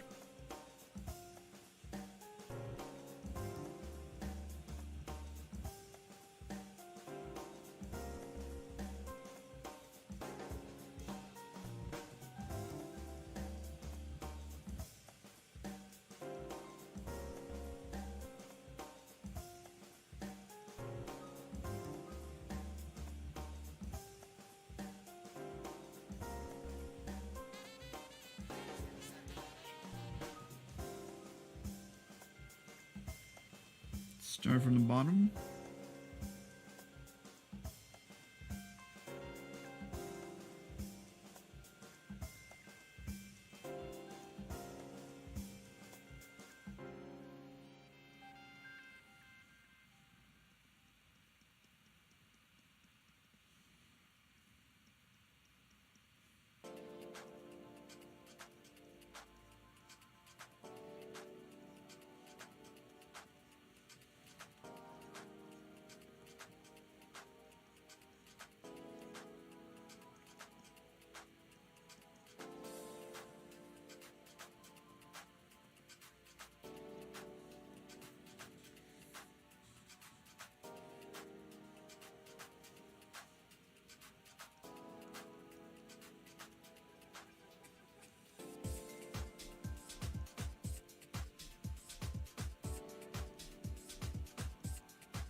This is only a theory, but I think if I can pull this off, this will look a little bit more badass than what it actually looks like.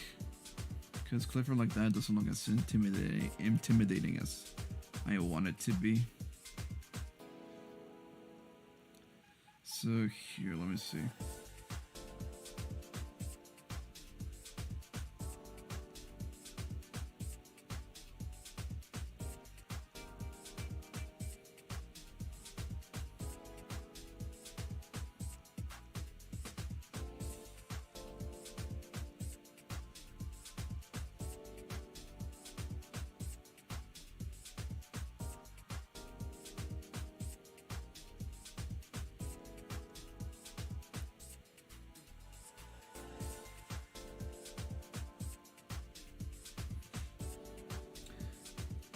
Let's see. Oh, I gotta go. I need to sleep because my little sister's birthday party's tomorrow. See ya the next time you stream. Oh, yeah, man. See ya, man. Happy birthday to your sister, actually. It's my brother's birthday today, actually, too. So, seems like we got siblings' birthday as well today. Today and then tomorrow, too, for Mother's Day. Although that's pretty weird and slightly neat that your sister's birthday is on Mother's Day. I feel like that's a little bit of a disadvantage because if she ever grows to be a mom and her birthday happens to be on Mother's Day, then I don't think she can expect to have double gifts. But again, thank you so much for showing up to the stream, man. Thank you. It's great to know you a little bit more, man. Thank you. I can tell all of you that you guys are great people and everything else, and easy to get along, but you know, you gotta be sure. You never know. Oh, yeah, man. Thank you. Take it easy. Enjoy your birthday, your sister's birthday. It's not on Mother's Day, but the party is happening on Mother's Day. Oh, the party. Oh. The party. Oh, okay.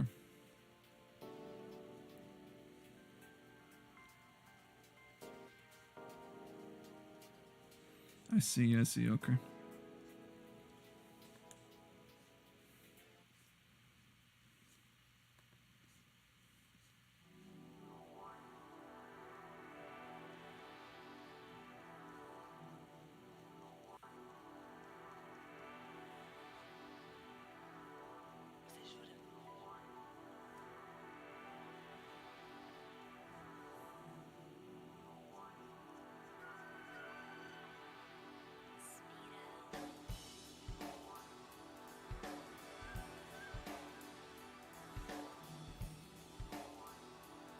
Okay, how does it look without being selected? So it's deselect. I think I could probably delete a couple of this stuff. Hold on. Let me, delete some of this stuff. I think it's a little bit too much of a rough shape, actually. You don't need that line.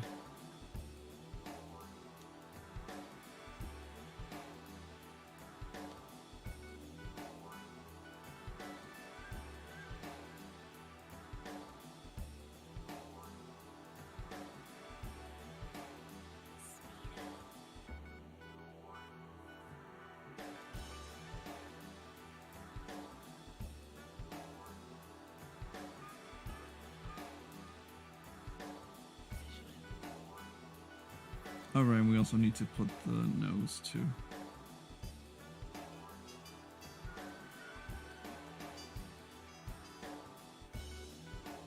Oopsie daisy. Got that one.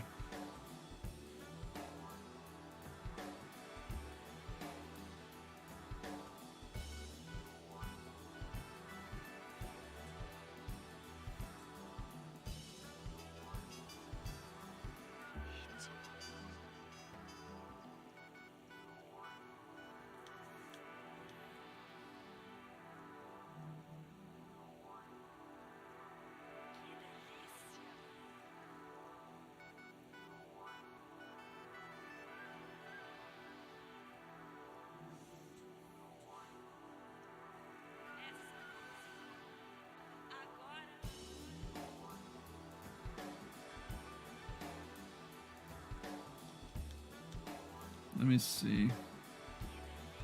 Because I think cross-hatching will do a good job at this, but I cannot be too sure. Like, maybe it can, but I'm just not sure. I mean, here, let's select and deselect the bird again. And we need to move it. There you go. Control. There you go. And now we can freely cross-hatch anything we want, so I'd say we cross-hatch here.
smaller, and then let's make it like this. Okay, I think slightly good idea. I don't know actually. Let me see. What does that look like unselected?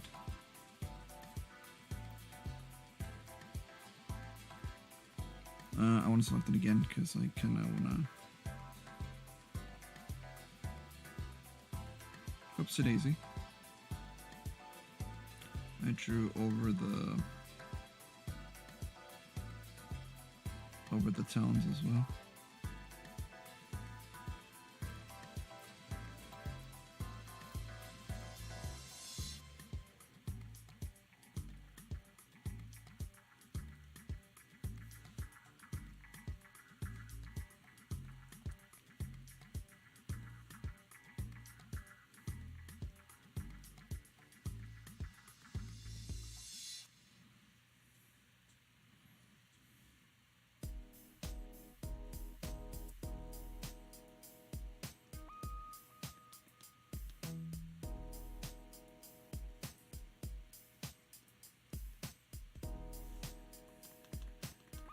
No, I'm not gonna do much details anymore.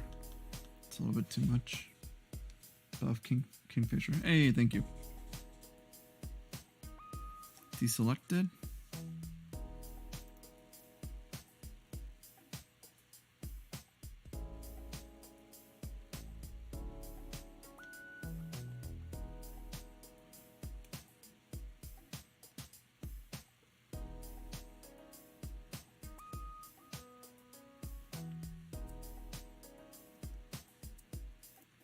There we go.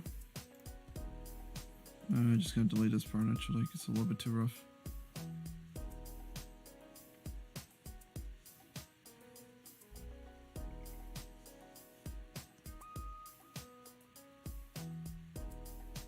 There you go, nice. Just a little bit of those parts, and that's about it. My back is killing me a little bit. Or you know what? How long have we been streaming for? God, who knows? I mean, I can find out. Oh, 3.5 hours. Cool. Nice. Let me check something else while actually. Oh, yeah, no wonder.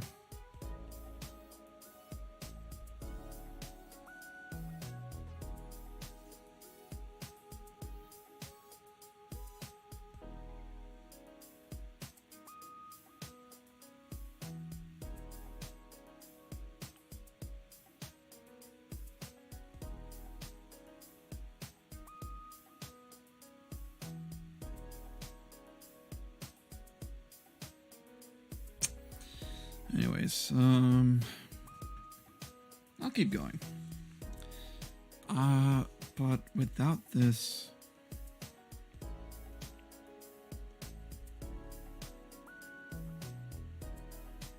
it looks so soft like a baby now. Harsh.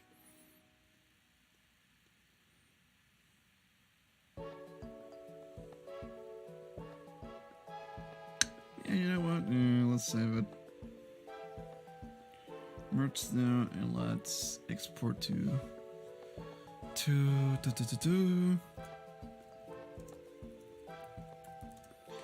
what should be the name of this one?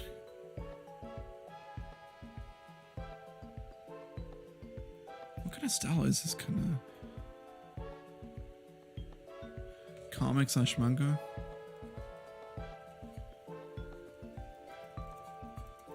I'm gonna put a buff Clifford but with rough lines. There we go.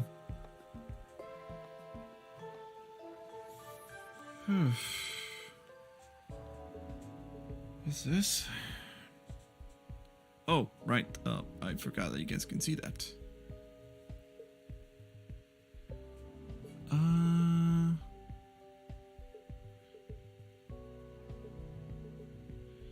Here, I'll leave the window closed.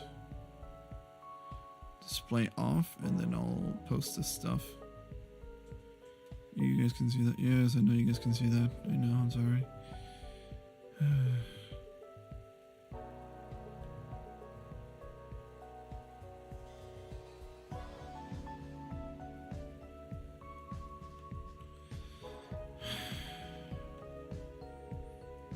You know what? Even though I didn't do something with other people, I'm kind of glad that I actually did my progress and did my thing of doing the whole Buff Clifford thing. So you know what? I'm actually satisfied with this today. I made so much progress. Let me find it though. Where's Clifford? Where's Clifford? Clifford? Clifford? Buff Clifford. Here it is. Buff Clifford.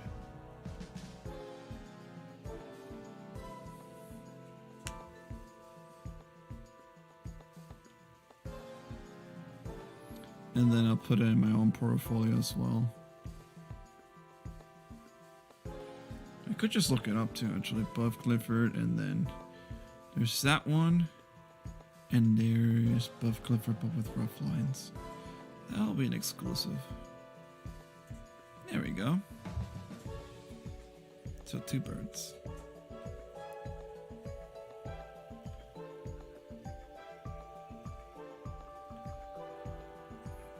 It looks decent. Okay.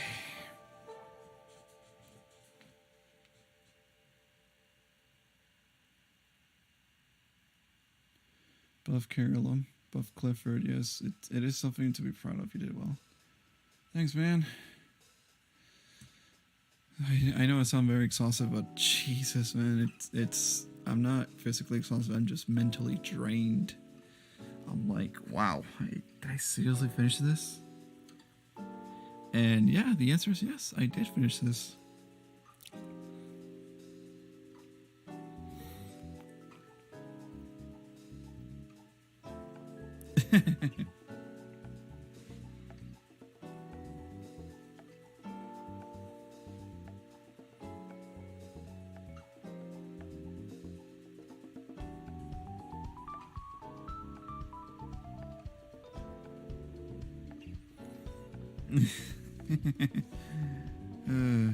Strong. Hey, it's Alejandro.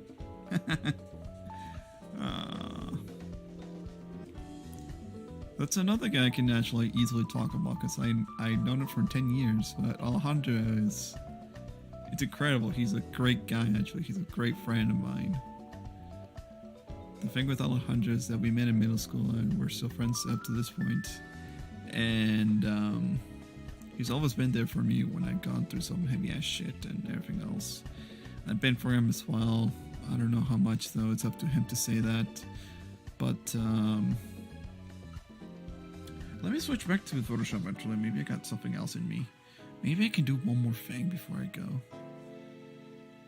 Take off the rough edges though. I kind of am not a fan of those. So there we go, nice.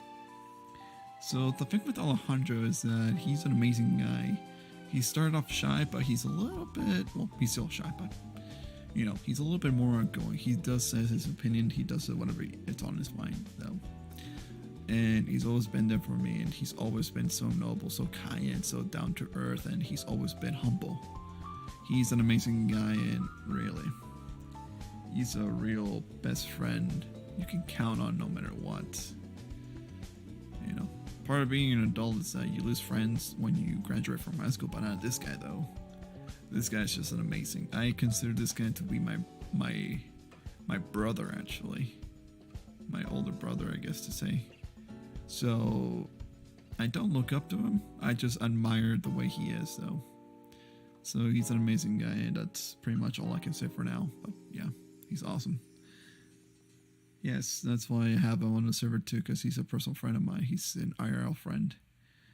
Anyways, the next thing. Okay.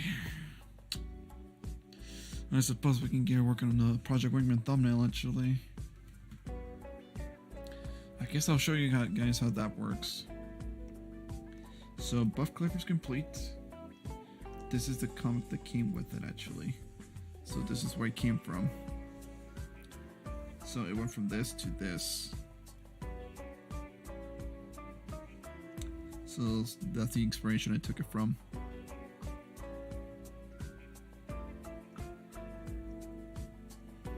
And I was like, okay, I could probably do that. And I did. So anyways, we don't need that anymore. Oh, also the king. Whoops, not that one. This is the kingfisher. I can see that, yeah. This is the kingfish from my profile too. I guess I can explain what this one is actually, because see, it's a little bit of a top secret, but since you guys are here, this is what the first rough draft of my V2 model would look like actually. So you can understand I don't have anything proportionate or anything else. That's, you know, I am not good with anatomy and stuff. But this is what my V2 could look like. I don't know how to 3D model or I don't know how to do anything else, but you know, this is my rough draft so far. And it does reflect like the kind of person I am in real life, so I always draw myself in this way. So we got eyes, we got the hair too. Pointy, spiky, a little bit of hair. Neck as well, always wearing a shirt like that, belt, pants, a satchel, gloves as well. Not too strong, but also like very, very big chest and stuff, so I like that kind of physique.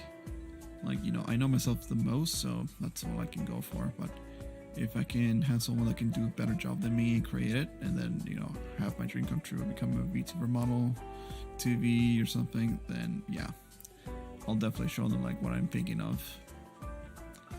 But that's for another day actually. Let me see, Clifford's colors. Alright, I forgot to explain. So this is a reference for Clifford actually. So we got the colors and name accordingly. So we got the beak, the tail, the head, the belly, the eye, the wings, but under actually. We have a wings section. The neck and the eye, the claws, and the wing top. So you would have Clifford. Like this is what Clifford looks like entirely with all the colors combined. So the wings is on right here. It's like a kind of like a beige blue. Underneath is like a darkish brown. And then here it's just orange claws and everything else, orange outlines. The feathers are nice and nice. And this is what I mean by the strokes, like all the feathers and everything else. Like have a little bit of texture right here. Even the top part right here, this is nice in texture as well.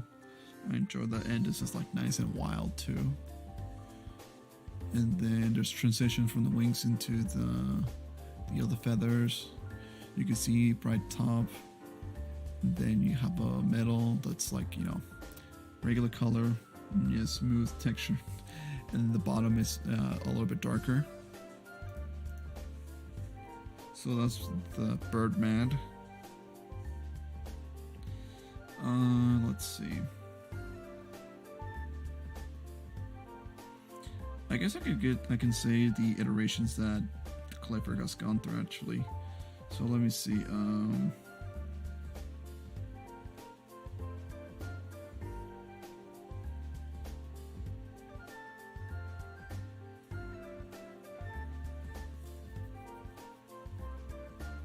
Okay.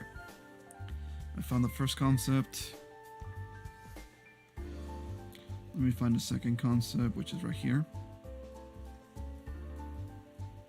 Oh, I guess I gotta... Whoops. Gotta press enter every time you enter a new asset or something to Photoshop. Second render.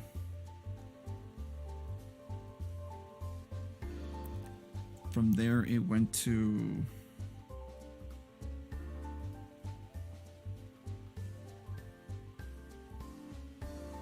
Clifford 3.0. That's when I was trying a little bit more accurate. And then I drew the happy pose for Clifford. And then eventually we stuck with... this one.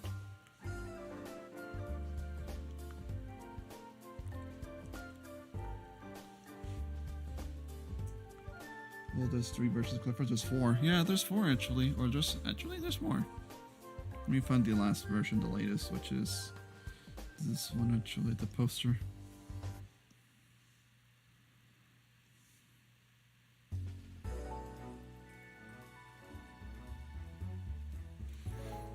Right out. So this is all the iterations of Clifford. So I'll explain one by one in a little bit of details. Also, what's up with Discord? Imagine all 5 Cliffords doing the Spider-Man meme with the wings and stuff. Yeah.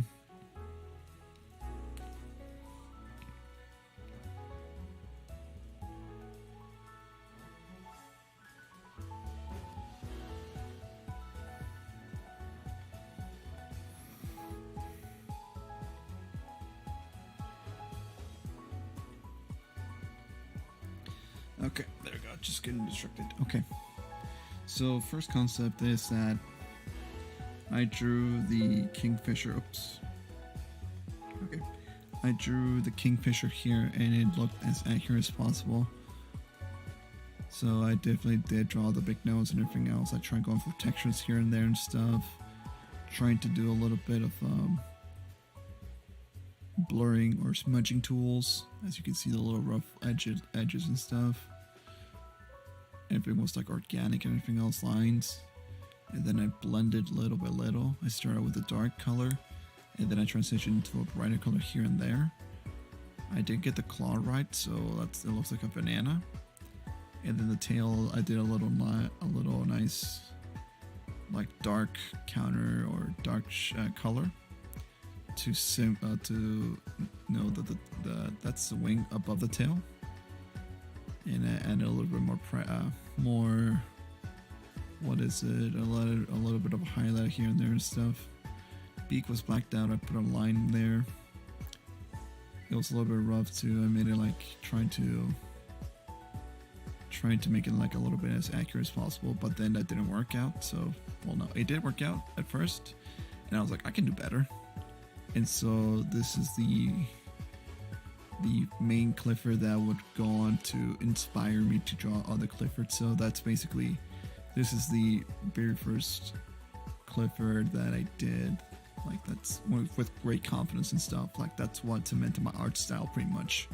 Not this was just the start, but this is my current art style. So that's what I went for. So Clifford has the feathers, has the texture as well of the wings. Underneath the wings a little bit messy. And it has the tail right here combined with the belly fur, and it has the talons too. Clifford also has a very short and very thick beak, and the line makes it seem like he's happy and stuff. The eye started out to be just regular, like a black dot and another white dot inside. And I did trying to do the white in here. I did try to stroke. I tried to draw the white line. You know, I did my own techniques of like, you know, making the textures and stuff, feathering. I put the little dots here and there. I darkened around the beak as well underneath. And you can see the textures is still there. The textures are here. But also, I did see some mistakes actually. Because I usually start out with the line drawing. I start with how Clifford's gonna look like. But my mistake was that I didn't delete the first outline of Clifford. So here. See this little blue? That's part of Clifford's outline. So that's what was Clifford gonna look like. And I forgot to delete that. So that was the first mistake. And see right here? That's part of the outline too. So while this Clifford looked very promising, it has its fair share of flaws and stuff. So I was like, well, this doesn't look good. There's another one over here, there's another one over here, and you can see plain old bright blue here as well. Which, again, not ideal, but hey, I did what I did. And you can even look at this, More outline here. here and there. I didn't even bother to do the orange. I was like rushing or something. Hey, dude, it's fine. I know it's fine. I know, but I'm just highlighting like a little bit like behind the process of drawing Clifford. Anyways, so that's the first Clifford, and you know I love this Clifford so much because of how the smile and everything else. So I was like, okay, I gotta draw another Clifford to make it look more appealing. Enter Clifford 3. Clifford was a little bit smaller actually than the usual. So Clifford is smaller than this Clifford and the other Cliffords. So I actually did draw a small size kingfisher. I drew the beak accurately. And I improved a little bit on the fur and the texture of the fur as well. It looks a little bit off, but I can say with confidence that it was like, yeah, it's good. It looks like more like a woodpecker actually than a kingfisher. I did the feathers, I did everything else as well. So that's that. Clifford 4.0 was my idea to bring back the second Clifford, which is this one. So I felt like, why don't I try to replicate this Clifford too? And this Clifford had some rough edges. It had a big belly. It didn't have much to work with. It was like belly focused. And you know, the wings were like, you know, just round. It's like staring at an eye, but not really. The talons were good. The talons are okay. They're perfect. The beak, however, is a little bit of a different story. Also, you have lines here and there, which I like. The beak has a dark shading instead, and it's a very extreme shading that I did. Like this is the highlight, this is the shading, and it's a little bit weird. I don't know why. I tried doing a shadow, it kind of worked out, but it's very subtle. Too subtle, in fact, to even notice. But I did do the smile, so that's the thing. I did do the eye. I did this here and there, and so that's what happened. Now, Clifford 4.0, which is this one, did what the second Clifford couldn't do. So I did replicate. I did find out where I did this Clifford from. So I found the reference. I redid it all over again. And here he is. So you can see smoother, more texturalized lines. Less accuracy, but that's fine. We don't need too much accuracy on that one. The wing is its own color significantly. The lines are a lot smooth as well. You can see the subtle transitions of the wings and everything else. You can see the color underneath the wings as well. The feet, however, are a little bit... I wish I could have done better, but at last, it is what it is. But I can do better than that. Anyways, you know, you have this, you have the textures going on here, the tail right here as well. And again, this is basically second Clifford, but more improved. So here, I'll show you what I mean. Transform, horizontal.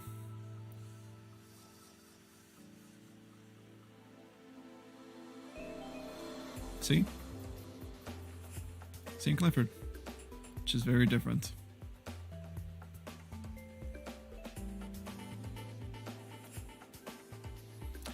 Okay, and third and last Clifford, well, it's not my current design, but it's going based off of this one.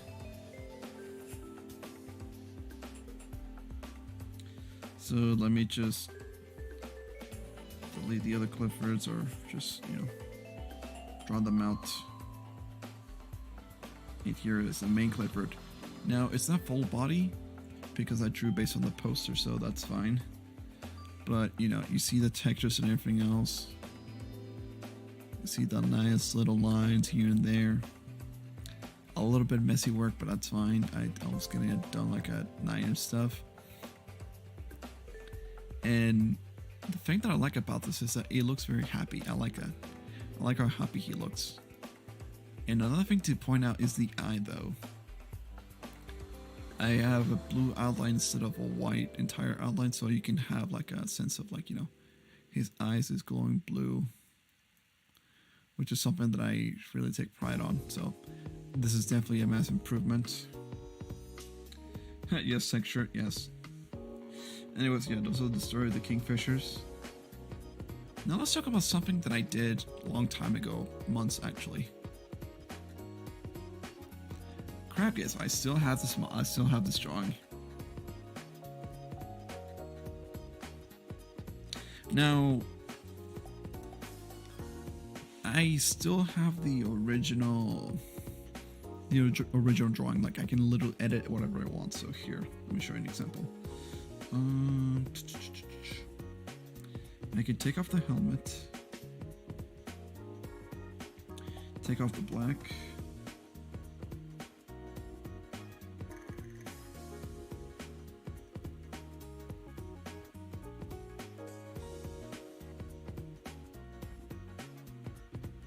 What is this one? Only 47. Okay. So we no longer have an astronaut. We just have regular Krapius. So as you can see, sorry.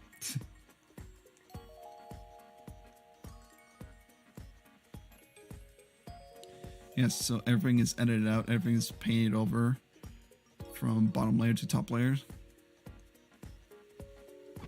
My arms.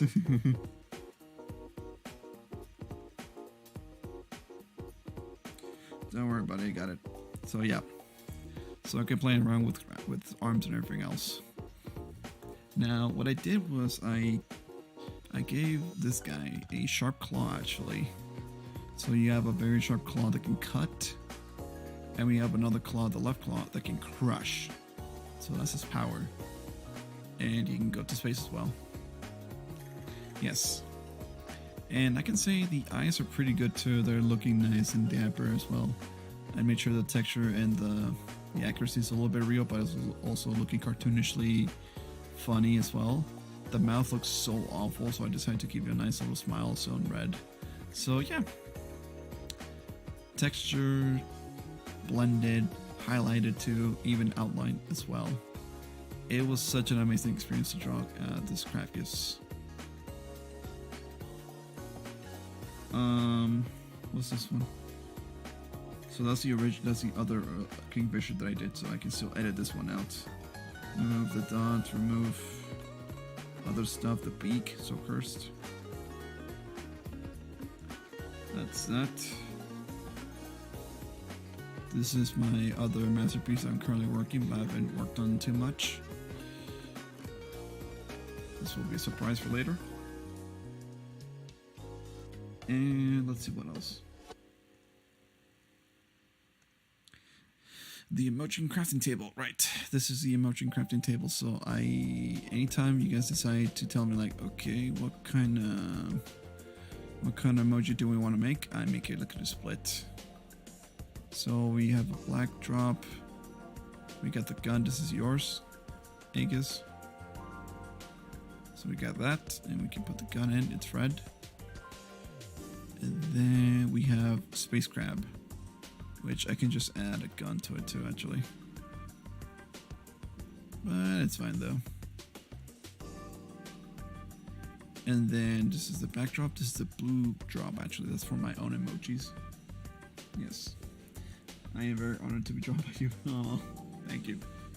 Anyways, yes.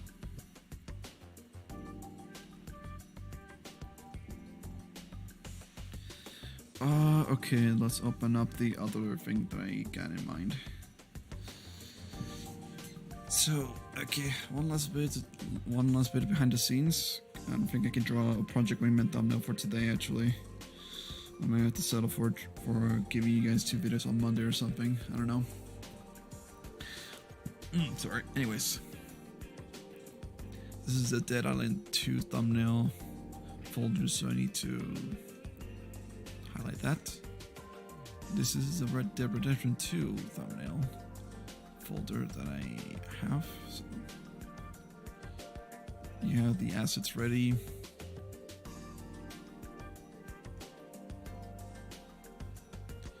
You got muffins, and you got the backdrop. So this will be the finale, to say the least. This will be like, part 16. I am holding off from posting this thumbnail because it's gonna be the finale. It's gonna be when I get to 100%, or if I'm close to 100%, I'll do like a 7-hour stream or something, or I don't know. But yeah, that's my plan. I did use this thumbnail as a premiere. I did use it, but I decided to pull the stream back, and that's the stream that I decided to give up, and I decided to just go on hiatus because I was feeling burnt out, man. I just, there wasn't enough engagement and stuff, and I felt like bummed out about it. I was like talking to myself and just like, oh, well, friends are somewhere else. Okay, that's fine. I'll just stop. And so that's what happened. So that's Red Dead Redemption 2.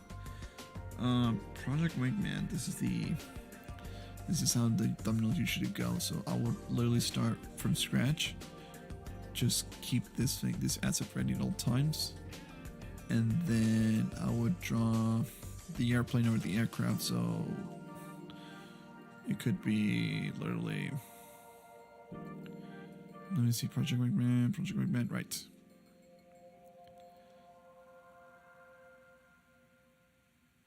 Oh, is it black?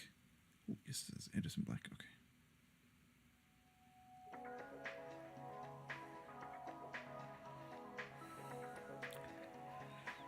Yeah, so I would create the backgrounds and the assets too, actually. So I would create the assets individually and put them in the background of my choice. So I would have to search up a mission, see what the mission looks like, and recreate the mission, or like the area where you do the mission. So that's what I do. And so for this one, I just draw over, quickly do whatever I can, and maybe reuse some assets here and there, and do whatever I can to get this thumbnail out. Eventually I do end up getting the title too. So for this one, this would be mission number 7, I think. Mission number 7, the eminent domain. It will be highlighted here in the bottom, and that will be the thumbnail. So let me show you how that goes. So this one right here, this is the one I did most recently. So the Cold War, pretty much. So again, reuse some assets for that one. Kind of did like smoke clouds and everything else. Airplanes going down, missiles everywhere too. And then I looked up the font. I did Mission 11 Cold War in letters and stuff, and I just stuck with that formula.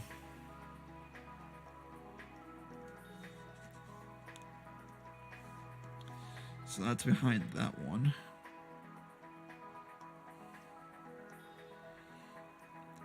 Now this one is the one that you're currently seeing. Isn't this one that was huge for a ball and all that stuff? Yes, it's the Showdown actually. It's the Cold War, and it has awesome music too actually. We should probably give that thing a watch after this stream. I'm kidding. You don't have to. Yeah, Mission 11. Yeah. So this is my template for now, making chill streams. So this is what it looks like. So playing with viewers, chill stream. I already got my font, and then I got my bird. Oh, and I got Q on this one too. So for this one, I already deleted the asset, but it would be Minecraft, and then for that one time I did have Q aboard. It was chill stream. This is for Garlic Phone. This combat, chill stream, and then I would have her. So that's how it usually goes. Yeah. So that's my template for chill streams and everything else. I just decided to reuse this one because,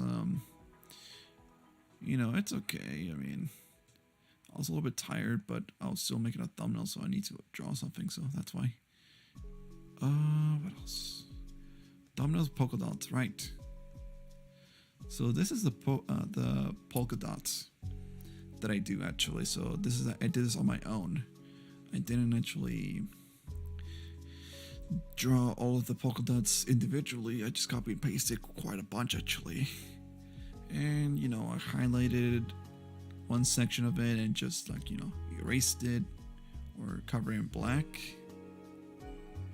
and then, you know, drawing blue, lighter blue, and everything else. So yeah. So anytime I need a thumbnail, or that's what I did for my Jackbox streams actually. That is a lot of dedication and work. I really admire it. Oh, thank you. Yeah.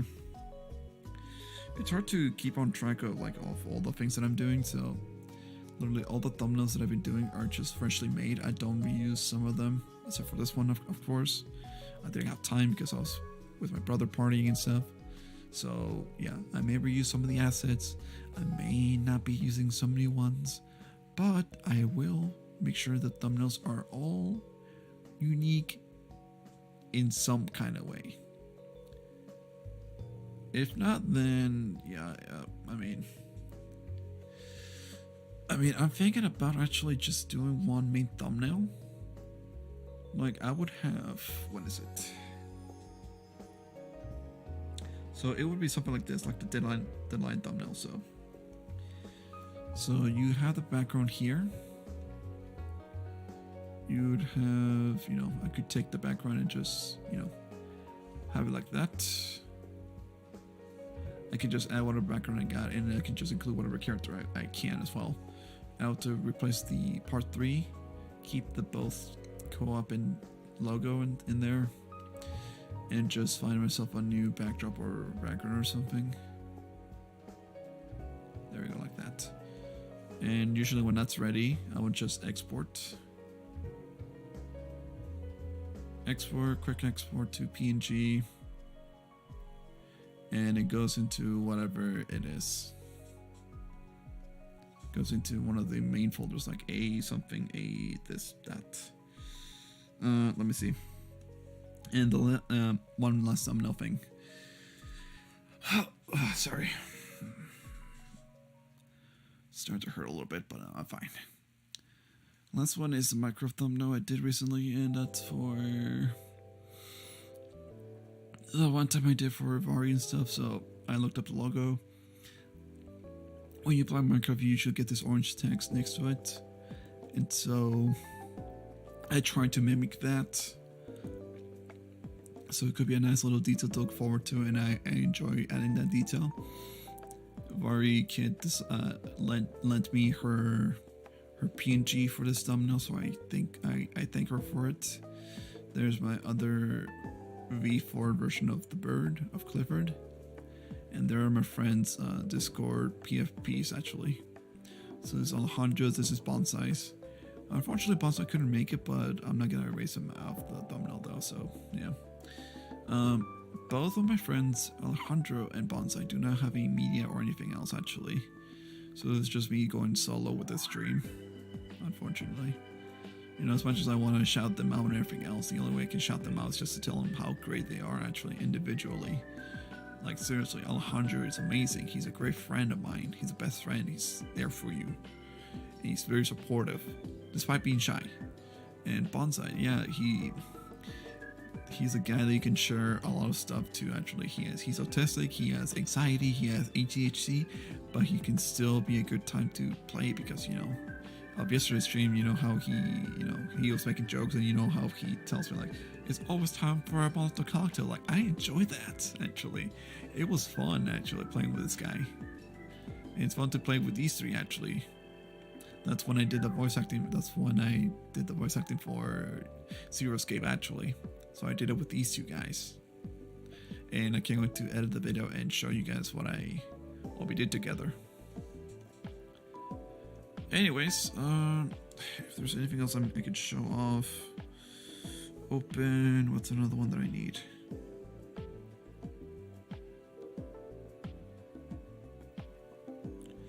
I guess the last one I can do is just schedules, and that's about it.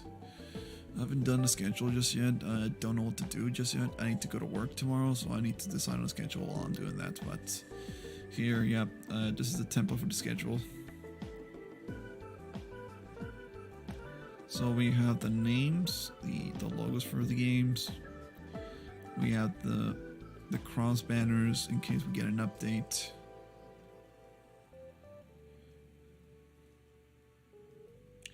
We have the titles of the videos or the things. Again, the logos.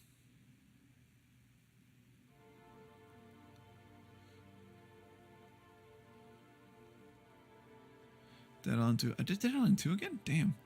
And this is the dates as well. I delete them and paste them back into the thing. Yep. Red Dead Redemption 2 logo is where it usually goes. So this is the big panel. It's made out of 3 panels as well.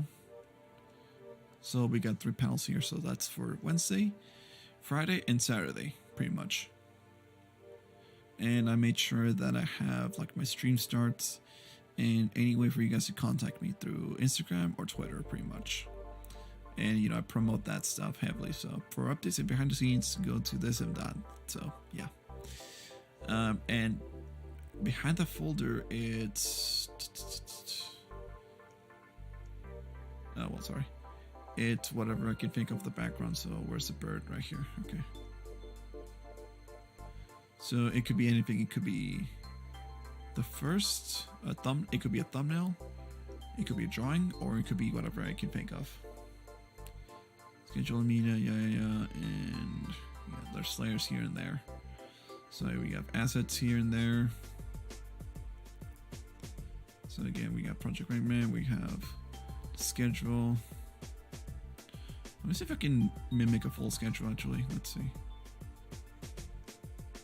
Cards Against Humanity over here. We Happy Few.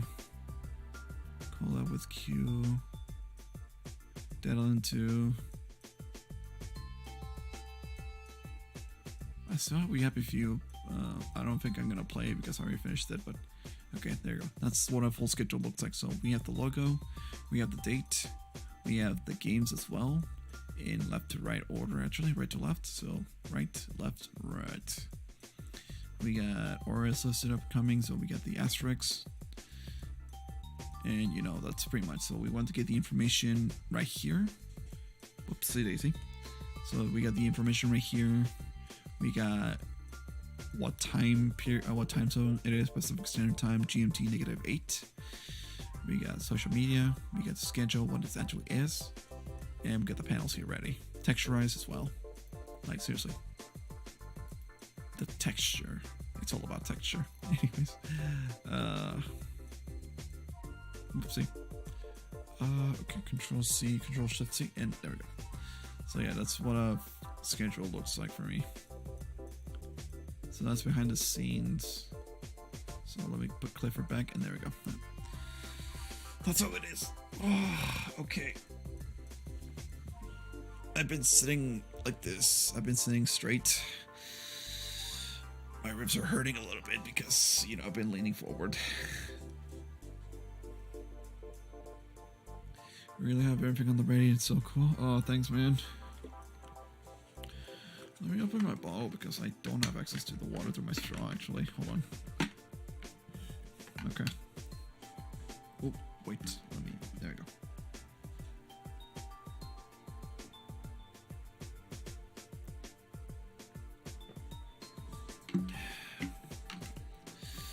Sorry, I was a little bit thirsty.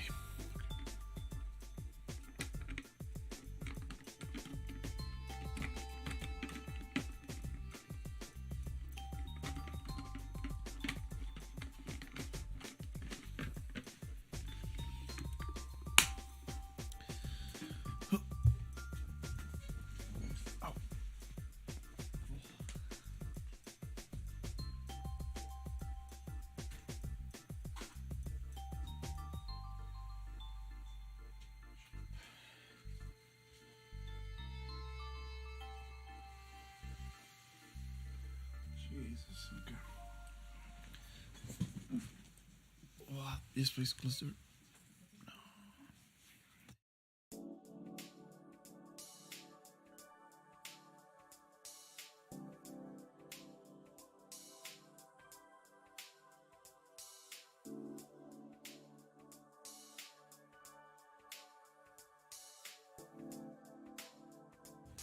Alright guys, I gotta go now. I gotta go sleep or do something. Anyways, thank you guys. Love y'all and have a good one. See you next week.